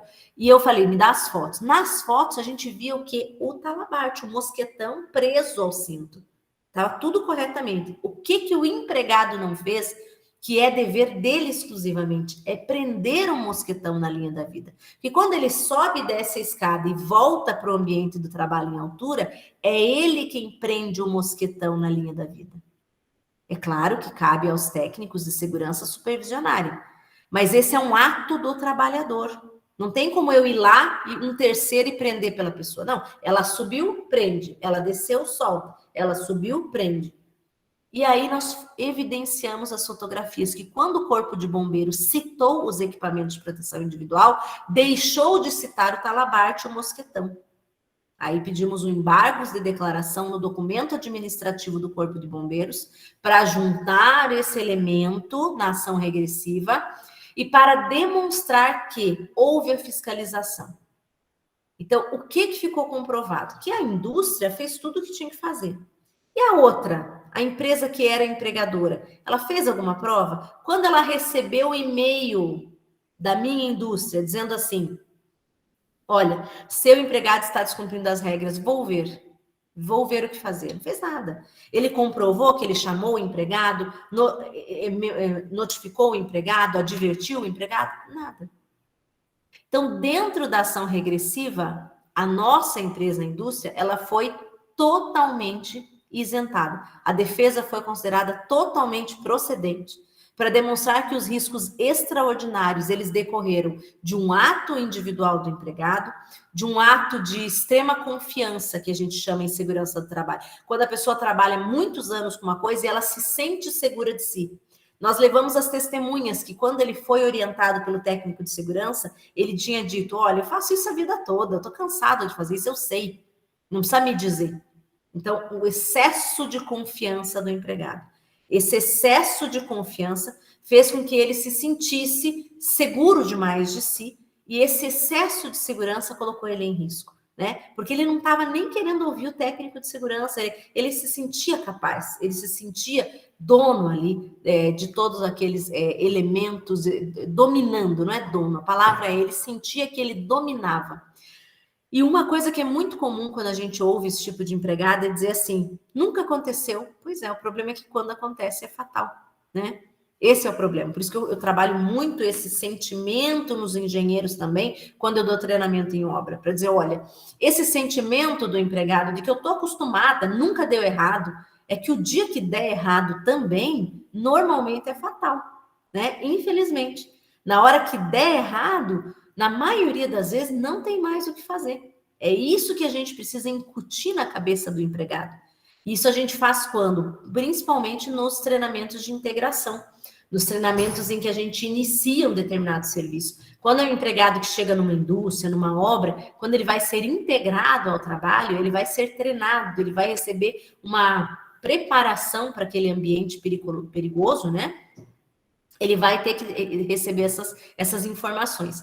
E uma outra informação que é muito importante, que é o direito de recusa, que eu também tenho que evidenciar a prova em razão das ações regressivas. É deixar claro para os empregados de uma empresa que eles têm o direito de se recusar a fazer tarefas nas quais eles não se sintam seguros. Então, por exemplo, ele recebeu um treinamento, chegou na hora de executar, ele ficou com medo. Ele não deve executar aquele treinamento. E jamais, em hipótese alguma, o engenheiro, o técnico de segurança, o diretor, o supervisor deve forçá-lo a fazer. Se a empresa força a fazer, a pessoa agir onde ela está com medo, é claro que a chance de haver um acidente é muito maior. Por isso que a pessoa não deve, e se houver isso, aí a empresa não tem nem defesa. Se o empregado consegue configurar que ele tentou exercer o direito de recusa e foi negado pelo empregador, aí é uma questão de condenação direta. Deixa eu dar uma olhadinha aqui nas perguntas que o pessoal fez. Aqui. Aqui na região, o funcionário aqui, ó, o Nelson fez um comentário. Aqui na região, o funcionário com 32 anos na mesma função se aposentou, continuou trabalhando, relaxou nos cuidados e perdeu um braço em uma prensa. A ação regressiva em desfavor da empresa causou sua falência. Os proprietários foram responsabilizados ainda com desconsideração da pessoa jurídica. É bem grave mesmo, e é isso. É exatamente isso. Então, assim, por isso que o dever da empresa é o dita da fiscalização. Se a empresa tivesse comprovado que ela fiscalizava, que ela estava sempre de olho no ambiente de trabalho, e que foi o empregado que agiu com uma culpa concorrente ou com uma culpa exclusiva, provavelmente isso não teria acontecido. Mas eu sempre falo também para os nossos clientes, para as empresas, o seguinte: eu só posso trabalhar culpa concorrente, culpa exclusiva, quando eu sou uma empresa que fiscaliza. Porque se eu não fiscalizo, e fiscalizar, eu digo cuidar do ambiente de trabalho, cobrar, passar analisando se as pessoas estão cumprindo a regra, se a pessoa não evidencia isso, eu não consigo fazer essa prova. Então tem que ter muito cuidado mesmo. Doutora Ana Paula, eu posso fazer uma pergunta? Não claro, sei se Silene. Fique à vontade. Né? Isso é pertinente, mas você comentou que é interessante descaracterizar a decisão na trabalhista. Agora, se porventura essa empresa tivesse tido sucesso na trabalhista, em vez de ter feito o acordo, ter levado adiante e conseguido ter sucesso, né? Ter sido isentada do problema, poderíamos usar essa decisão da trabalhista para, se tivesse o processo da regressiva? Bem, a decisão trabalhista, foi bom você falar disso, ela nunca vai fazer coisa julgada material para decisão tributária ou previdenciária. A gente sabe disso por quê? Porque as partes que estão envolvidas, elas são diferentes. Quando há uma decisão positiva no trabalhista, eu confesso para vocês que a gente vê uma modificação no pensamento da Advocacia Geral da União. Eles estão evitando ingressar com essas demandas. Então, quando a gente tem uma decisão positiva na trabalhista, por vezes isso já evita uma ação regressiva. A menos quando é algo muito contraditório, um acidente muito grave, uma coisa muito assim, às vezes até um acidente coletivo, e aí existe uma decisão na trabalhista que eles podem duvidar um pouco de como ela foi, como é que eu posso dizer, conduzida. Regra geral, a Advocacia Geral da União, nesses casos, não entra. tá? Foi boa essa tua pergunta, Sirlene. Eles mudaram esse posicionamento nos últimos anos. Então, normalmente, quando a trabalhista, ela evidencia a culpa do empregado, eles já não entram. Só que são poucas. Vou contar para vocês, assim, que culpa exclusiva na Justiça do Trabalho é muito difícil. Tem que ser algo muito evidente. Já a culpa concorrente, a gente consegue um pouco mais e é importantíssimo, sem dúvida. Mesmo assim, cuidado, tá? Por que eu vou dizer para vocês cuidado? Lá na trabalhista, a gente não trabalha muito a ideia de fiscalização. Então, lá, às vezes, pode ter algum elemento que foi contado pelas testemunhas que pode virar como uma chave depois no tributário contra o empregado. Eu normalmente não junto ação trabalhista na ação tributária, a menos que seja algo assim muito contundente, favorável ao nosso cliente. Senão eu não junto, porque eu sempre dou uma boa lida nos depoimentos, vejo se não tem algum argumento que foi utilizado, porque o advogado trabalhista, ele não está lá com aquele foco, né? Ele está com o foco das relações de trabalho. Às vezes é dito algo para a testemunha, não que a testemunha esteja mentindo ou que a gente queira, mas não foi rebatido. Às vezes é falado algo pela testemunha, aquilo é contabilizado na ata do depoimento, mas o advogado trabalhista não rebate aquele fato, não esclarece, que para ele não vai fazer diferença. Mas pode fazer diferença para a gente aqui na questão do risco extraordinário. Então, só digo sempre para ter bastante cuidado. É sempre importante. Deixa eu ver aqui o que o Nelson falou. Ele falou que hoje essa aula foi remanejada e coincidiu com um curso que ele já tinha, mas que ele vai assistir ao final pelo vídeo da ESA. Agradeço muito pelos ensinamentos. Obrigada, viu, Nelson? Muito obrigada mesmo. O Jonathan falou, é um misto de defesa em responsabilidade civil com uma visão tributária. É isso mesmo, Jonathan. É mais ou menos isso mesmo, com uns regramentos meio próprios ainda, né, da regressiva. E eu queria mostrar agora o material para a gente ver algumas jurisprudências que eu gostaria de comentar com vocês. Antes, vocês têm alguma pergunta, antes de eu mostrar uma parte da jurisprudência? Doutora, Oi, Jonathan. ações regressivas, eles costumam ter um êxito, eu digo, de ter uma decisão mais favorável à empresa, já em âmbito recursal ou já em primeiro grau é possível conseguir? Às vezes a gente consegue em primeiro grau também. Esse exemplo que eu falei para vocês aqui do telhado, nós ganhamos em primeiro grau, mantivemos no tribunal e agora o INSS continua recorrendo no STJ. O INSS tinha mas tanta certeza que ele ia ganhar, que mesmo com o valor das custas e honorários, eles foram até o STJ. Mas o nosso processo ficou muito firme, né? A sentença de primeiro grau, ela foi muito boa. A vitória no TRF4 foi muito boa também. Então, a gente subiu com muita tranquilidade aí o recurso com contrarrazões nossas, no recurso especial do INSS. Mas, sim, tem muitas ações que a gente ganha em primeiro grau, mas é mais normal, falar bem a verdade para vocês, a gente virar o jogo nos tribunais, tá? Os juízes de primeiro grau ainda têm uma visão um tanto quanto paternalista, e uma ideia de que o INSS está sempre sendo prejudicado. Eu sempre falo, né, juiz agindo como fiscal da boca do caixa previdenciário, mas um fiscal equivocado, porque eu só posso cobrar daquelas pessoas que efetivamente precisam pagar. É um equívoco eu achar que onerando a empresa a qualquer custo, eu estou salvando a economia. Eu não estou salvando. Se eu quebro uma empresa a qualquer custo também, eu estou prejudicando a economia também. Mas nós temos muitos juízes que têm esse pensamento. Eu vou conceder isso aqui para o INSS. E na parte empresarial não é diferente. Não pensem que é só com o segurado da Previdência, não. Isso acontece bastante com as empresas. A empresa é culpa dela. A empresa que arque com risco. Esse pensamento de arque com risco é muito trabalhista, né? Lá na trabalhista, de fato, eu tenho uma legislação diferente e uma legislação que coloca uma relação entre particulares, no qual um tem uma hipossuficiência. Aqui não. Aqui eu tenho a empresa desempenhando um papel que é essencial para a economia e tenho o Estado regulando essa atividade. Então, eu não posso tirar o equilíbrio da balança a fim de proteger o Estado, quando o Estado também tem um dever natural, que é o dever de conceder saúde e conceder normas previdenciárias que protejam as pessoas no momento do risco social. Respondi você, Jonathan? Era isso? Muito obrigado.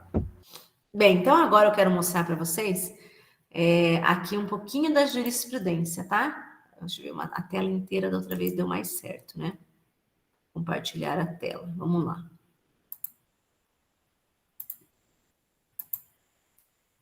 Vamos ver se deu tudo certo. Compartilhei a tela, agora eu vou pegar aqui o que eu quero mostrar. Estão conseguindo ver?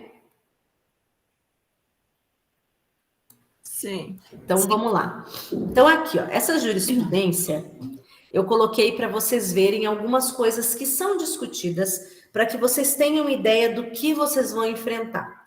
Então, a primeira coisa, aqui nós estamos falando de responsabilidade solidária. Então, a primeira ideia, para vocês entenderem por que eu falo da responsabilidade solidária, na própria via administrativa, no Tribunal Administrativo da Receita Federal, hoje a gente já sabe que não se aplica o artigo 124 de CTN e aplica o artigo 30 da 8.212, que fala de responsabilidade solidária. Não há mais dúvida. Quando eu falar de contribuição previdenciária, eu vou falar sempre de responsabilidade solidária. Então, a gente está aqui, ó, ementa, tá? Administrativo, acidente fatal, benefício previdenciário, ação regressiva. A ação regressiva, ela está prevista lá no artigo 120 da 8.213. Empregadoras são empreiteiras. Responsabilidade solidária do contratante. Então, olha o que ele fala aqui, ó. Não há dúvidas, tanto na legislação como na doutrina e jurisprudência, que é dever das sociedades empresárias que atuam na obra, seja ela a empregadora, a fornecedora ou a adquirente de mão de obra, fiscalizar o cumprimento das determinações e procedimentos de segurança, não lhe sendo dado eximir-se pelas consequências das normas não cumpridas. Ou seja, gente, o que eu estou tentando mostrar aqui para vocês? Aqui ele deixou claro o que eu comentei. Não importa se o empregado é meu, se o empregado é de outro trabalhando no meu território, digamos assim, né? No meu ambiente de trabalho. Não importa. E ele deixa muito claro dizendo o seguinte: não importa se é empregadora, fornecedora ou adquirente de mão de obra. No caso do meu cliente, a indústria de ração, ela estava adquirindo mão de obra de terceiros para montar a máquina. Então, ela era uma adquirente de mão de obra. Não importa também se é o fornecedor, ou seja, a empresa que fornece a máquina que ia ser montada, ou se é um simples empregador. Aquele que eu comentei aqui, da empregada que à noite foi lá dar uma volta no prédio do lado e caiu na esteira. Então, fica muito claro aqui o posicionamento da jurisprudência. Não importa quem é você, mas desde que você tenha uma função de empregador, fornecedor, adquirente, ou seja, você é o responsável por aquele ambiente laboral, você vai ter que fiscalizar o cumprimento das normas de segurança. Vamos para a próxima. Olha essa daqui. Ação regressiva do INSS também contra empregadores. E aqui a gente vai discutir a ausência entre nexo e a deficiência de segurança. Essa é bem importante porque eu usei como exemplo para vocês, para dizer assim, além do risco extraordinário, eu tenho que demonstrar que não houve, né, um erro do empregado, um erro humano que causou aquele acidente que eu não pudesse evitar. Ou seja, a empresa também não pode, ela não tem uma bola de cristal, ela não pode ter o papel de Deus. Se a pessoa se joga na frente de um carro, se a pessoa coloca a cabeça num lugar onde está passando um evento, nada poderia ser feito pela empresa. Isso também é matéria de defesa. Olha o que está mostrando aqui, ó. A ausência de guarda-corpo no alçapão não influenciou a ocorrência do acidente, já que o corpo, ou seja, da vítima, estava numa posição contrária à sua abertura. Ou seja, não foi o guarda-corpo de um alçapão que protegeu ou não aquela pessoa. E aí ele fala, havia uma prova testemunhal indicando como improvável a passagem do autor pela abertura do local de segurança. Por quê? Dado a sua compleição robusta, ou seja, era uma pessoa mais gordinha, ela não tinha como cair ali por aquele alçapão. Então, a ausência ou não do guarda-corpo não faria diferença para o resultado. Vocês conseguem me entender aqui o que isso significa? Ó, ele está demonstrando o seguinte: as condições de saúde, as condições físicas ou o ato do trabalhador também vão ser levados em conta na hora da verificação da culpa. Terceira jurisprudência, nós vamos comentar. Só vou mostrando elas primeiro, tá? Aqui, acidente de trabalho, nós temos uma questão de culpa do empregador descaracterizada, tá? Por mais que o responsável da obra de construção tome todas as medidas preventivas contra acidentes, permanecerá sempre uma margem de risco, que só pode ser prevenida pela diligência e pela cautela de cada empregado. O cuidado que a infeliz vítima, aqui no caso, não teve, colocando a cabeça para dentro do poço,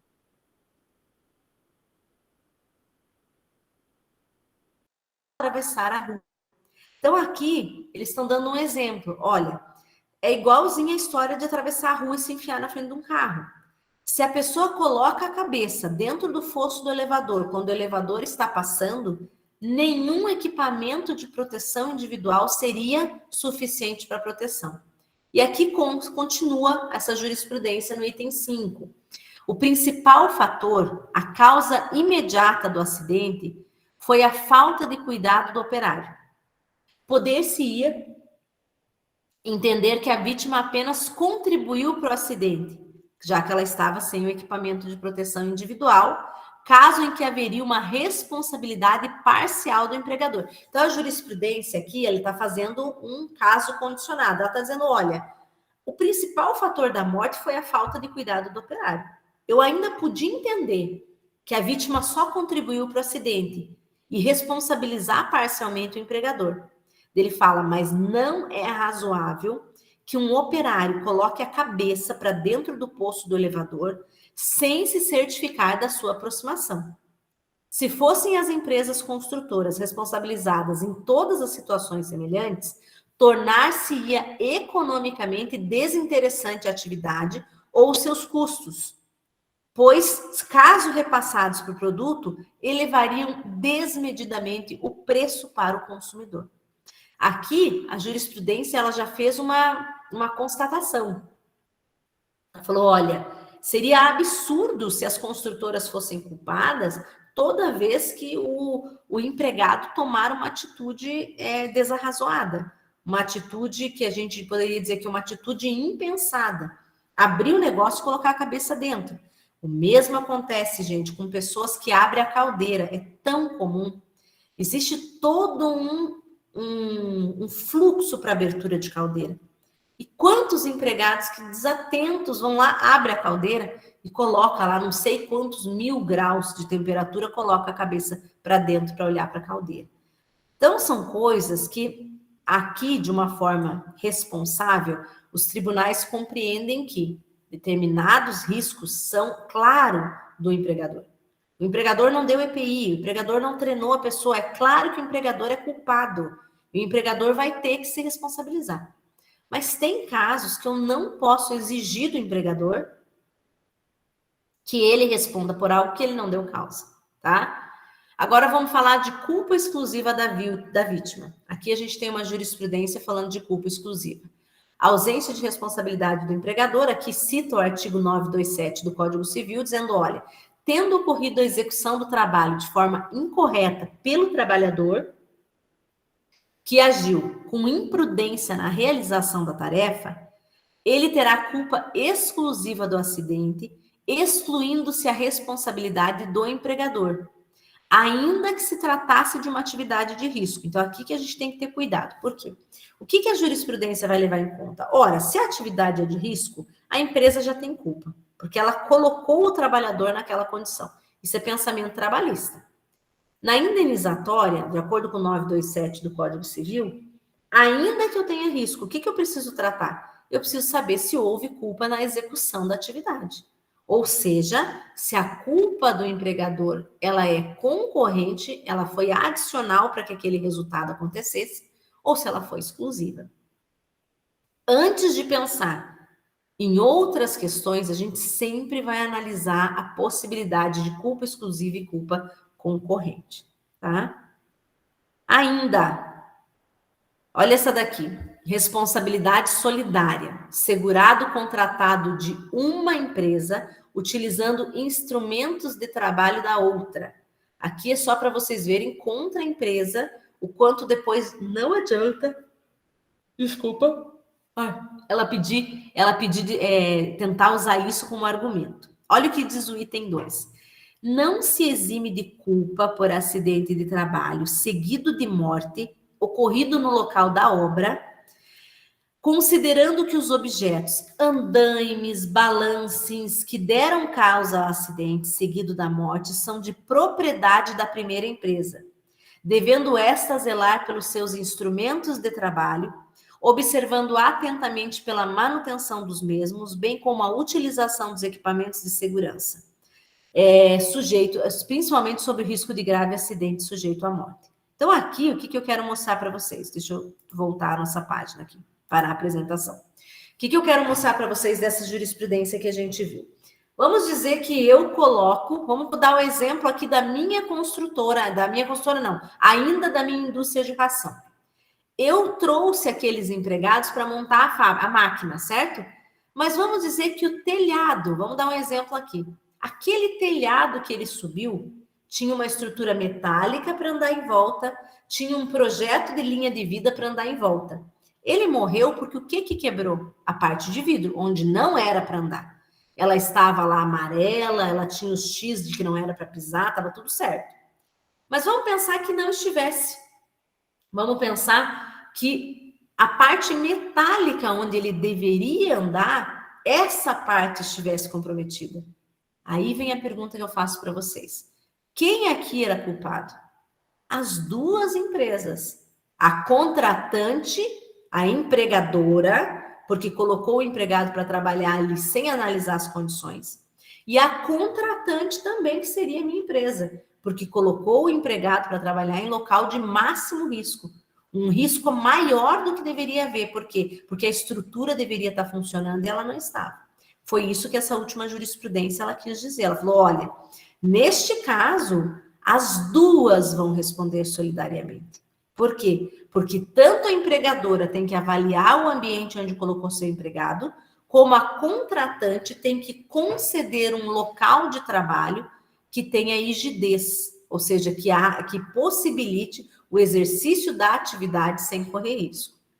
Então, isso só para vocês entenderem o quanto essa última jurisprudência, ela parece simples, mas ela é importante, porque ela está dizendo, olha, você contratante, você responde por igual pelos riscos da estrutura do ambiente de trabalho. Você viu que ali já não estava falando de fiscalização. Então, nós temos elementos, né? Tudo até agora nós falamos de fiscalização. Aquela jurisprudência já era estrutura física do local de trabalho. Quem me fez uma pergunta aqui? Roseli, vai descendo. Jonathan, o suicídio não é responsabilidade da empresa. Ah, sim, o suicídio não.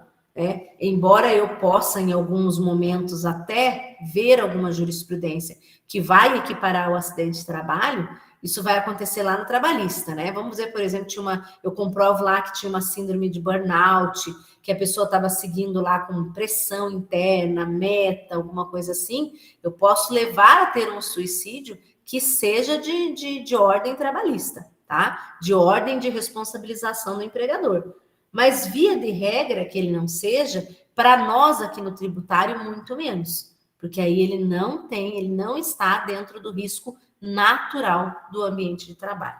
Agora, quem trabalha, Jonathan, só para colocar uma pimentinha na nossa conversa, quem trabalha em ambientes confinados, como, por exemplo, empregados que constroem navios, vou dar um exemplo aqui de uma empresa que eu atendo, um alto índice de suicídio, a pessoa trabalha em um local confinado, muito apertado, pequeno, pessoas que trabalham em mina de carvão, há um desenvolvimento, muitas vezes, da patologia emocional, mental, da doença mental, que pode levar, inclusive, a suicídio. A gente já está falando de outras coisas, né? Mas posso também ter que estudar isso no ambiente de trabalho, posso ter que estudar se esse suicídio, por exemplo, poderia ser tido como um acidente de trabalho. Típico ainda, nem enquadrado pelo NTEP. Então, só para a gente ter algumas ideias aqui. Pessoal, perguntas? Vocês estão quietinhos hoje? Nenhuma pergunta? Nenhuma. Agora, com relação, você tinha falado também que não é só o INSS que pode se valer disso, mas o SUS, não é isso? Isso, mas normalmente, como é a Advocacia Geral da União, né? O INSS, como ele é representado por ela, a gente nunca vê o SUS representado sozinho. Sempre a Advocacia Geral da União vai elencar os tópicos que são do INSS e do SUS conjuntamente. Aí eu não falei aqui, mas cabe a gente comentar. Claro que a nossa aula ela é de empresarial prévio, né? Mas só para que vocês saibam que agora, recentemente, foi agregado à legislação a possibilidade do INSS também ingressar com regressivas quando a gente tem violência doméstica. Então, essa não era uma possibilidade inicial, era mais voltado mesmo para o ambiente de trabalho, e a gente tem uma mudança aí significativa na legislação que passa a incluir também a violência doméstica. Então, vou dar um exemplo lá. O marido que... Eu sempre falo marido, pode ser a mulher também, mas é mais comum a violência doméstica contra a mulher, né? Eu estou sendo feminista aqui, deixei os homens de fora. O Domingos está se matando de rir lá de mim, né?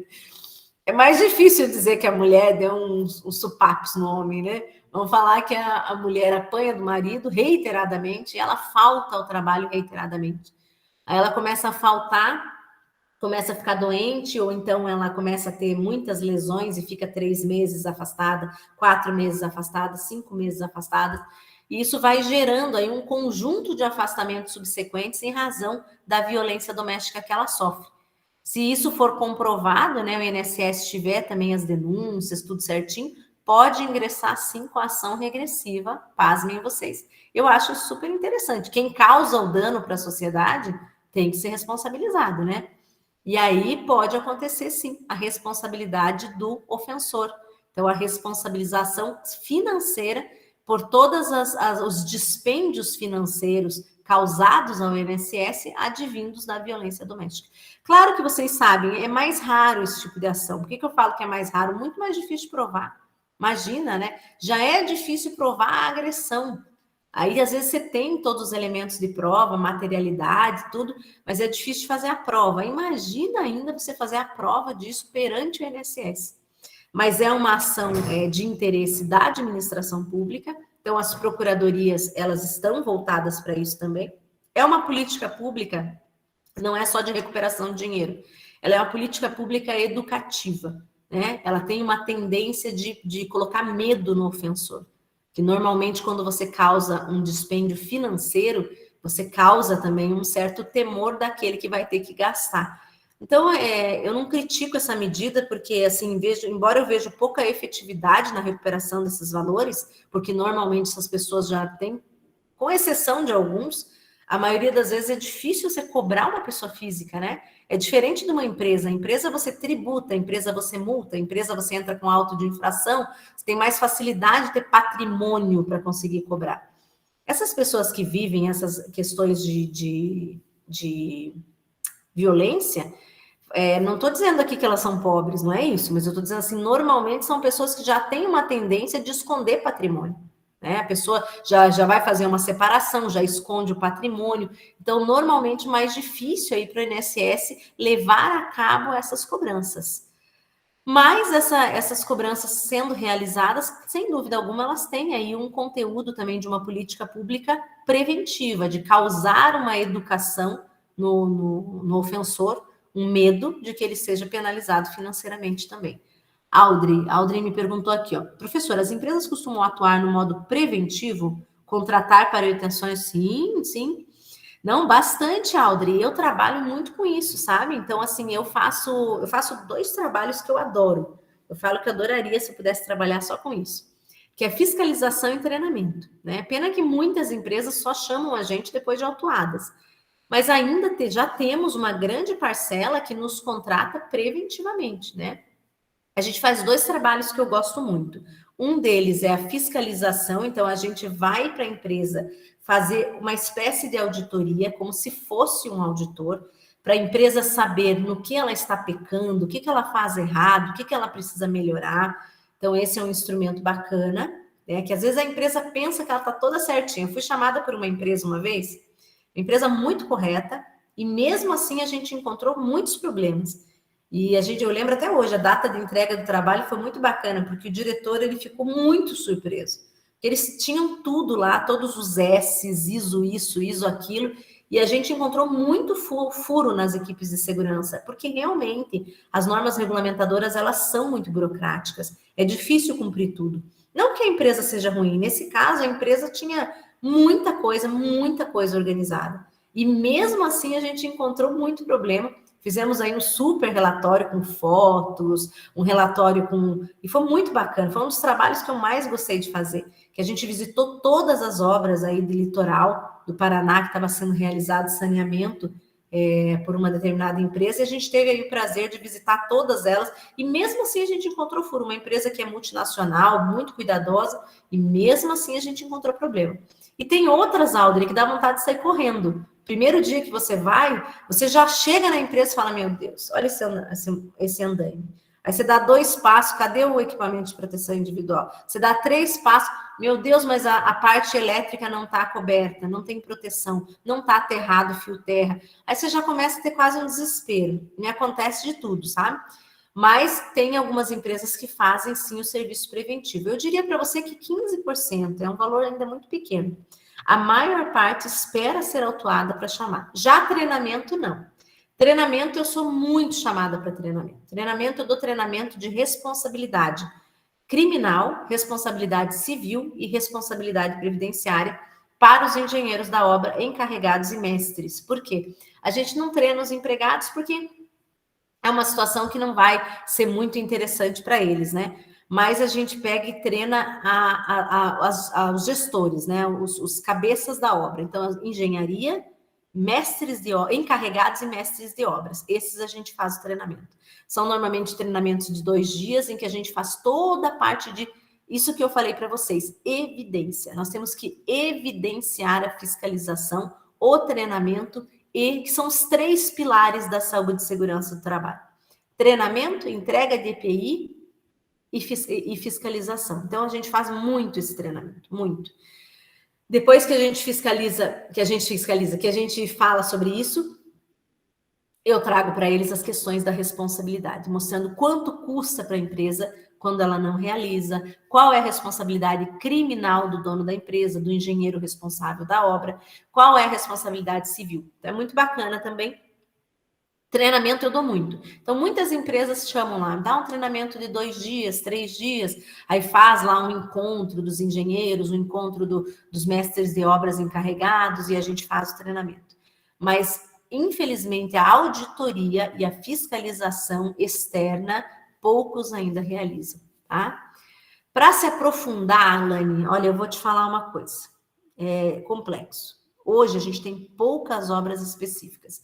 O que a gente faz? No material de vocês, eu vou mandar aqui algumas coisas que a gente tem.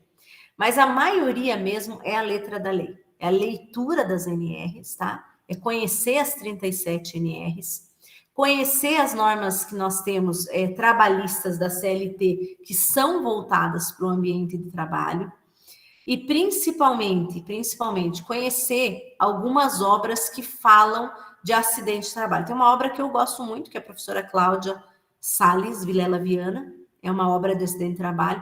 Então, tem muitas obras falando de acidente de trabalho, mas a doutora Cláudia, eu acho que é a única que escreve pelo viés empresarial, para você entender, assim, o foco disso no ambiente de trabalho, do jeito que eu gosto, é o jeito que ela escreve.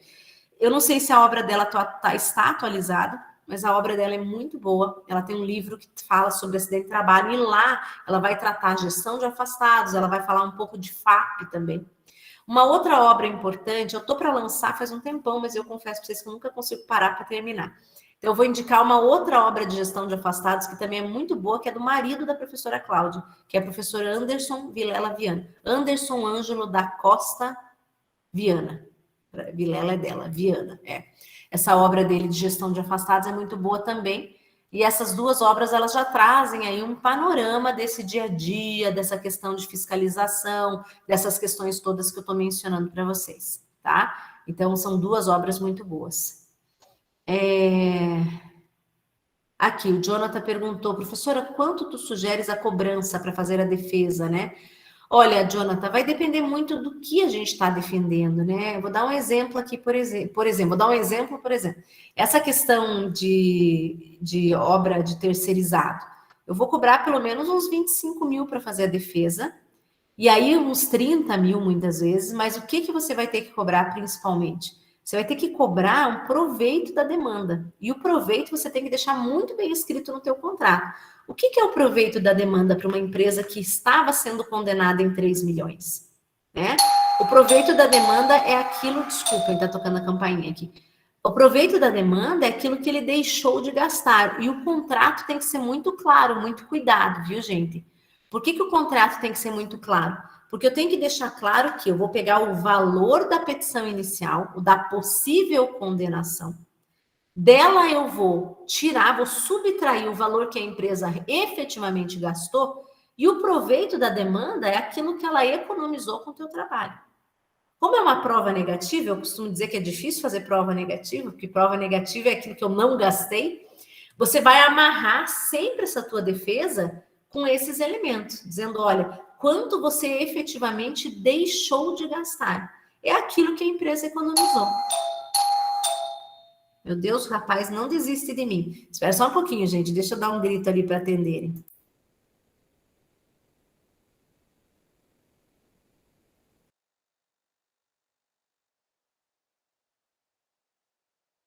Voltei aqui, gente. Voltei que tem uma pessoa querendo entregar uma correspondência para mim. Tô vendo aqui. Então, gente, o que acontece? Só para a gente deixar claro isso no contrato, tá? Se isso não estiver claro no contrato, você não consegue cobrar o cliente. Porque é diferente aqui, não é 20% do que ele ganhou, né? Nós estamos habituados com os nossos clientes, pessoa física, a ganhar 20%, 30% sobre o que ele ganhou. E aqui a gente também não trabalha valores altos assim. Quando vocês começarem a atuar com a empresa, a gente vai trabalhar com 5%, 6%, 7%, 8%. Para chegar no 10%, a empresa tem que estar desesperada, tá? Então, trabalha valores muito menores. Gestão de afastados, FAP, regressiva. Você cobra um valor alto inicial, mas o percentual de ganho, né, final, percentual de êxito, perdi a palavra, percentual de êxito, ele vai ser sobre essa diferença aplicada no proveito do seu cliente. É aquilo que ele economizou, aquilo que ele deixou de gastar. E vai ser 5%, 6%, é o mais habitual. Sendo muito sincera com vocês, esse é o mais habitual. Professora, como é caracterizada a responsabilidade da pessoa física que contrata uma empresa para fazer o telhado de sua casa e o funcionário dessa se acidenta? Então, nesse caso, Solange, na prática, o que a gente vê? A gente vê que a empresa vai responder, né? Dificilmente a gente vê a responsabilização da pessoa física, a menos que ela tenha, como é que eu posso dizer? Ingerido nesse risco. Então, vamos dizer assim, na minha casa tinha lá o telhado da minha casa que estava com problema e eu não chamei a pessoa para fazer o telhado. Se eu chamei para a pessoa fazer o telhado e era o telhado com problema, a empresa tinha que saber que ela tinha que se cuidar do telhado. Mas vamos dizer uma coisa mais absurda, assim. Vamos dar um exemplo assim absurdo. Vamos dizer que a pessoa chegou na minha casa para fazer o telhado e o meu cachorro mordeu aquela pessoa. Aí eu tenho uma questão de responsabilidade civil, né? Não é uma questão de responsabilidade previdenciária. Porque a pessoa física, ela sempre vai responder diferente essa questão. Agora, quando eu estou fazendo uma obra, por exemplo, e eu tenho um pedreiro que cai do telhado, essa é a pergunta que a Solange fez, mas eu fui indo em volta, assim, dar várias respostas antes da gente chegar na pergunta específica da aluna. A Solange está dizendo assim, ó, como que eu caracterizo a responsabilidade da pessoa física?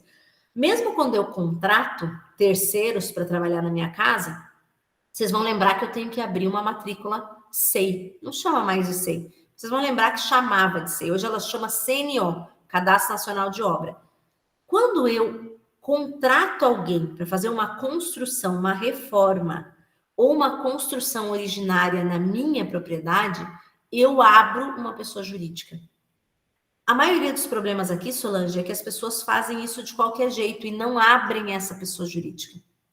E aí elas vão responder por várias coisas, dentre elas a obra vai ser autuada. Dificilmente vai autuar a Ana Paula, vou dar o meu exemplo aqui, Ana Paula, pessoa física.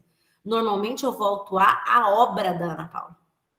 que deveria ter um Cadastro Nacional de Obra, um CNO, e ele é uma pessoa jurídica. Por que ele é uma pessoa jurídica? Porque quando eu tenho uma obra, eu tenho folha de pagamento. Nessa folha de pagamento, todos os contribuintes individuais pedreiros que me prestam serviço, todos os empregados que prestam serviço e as empresas terceiras contratadas que fazem um contrato com esse meu CNO.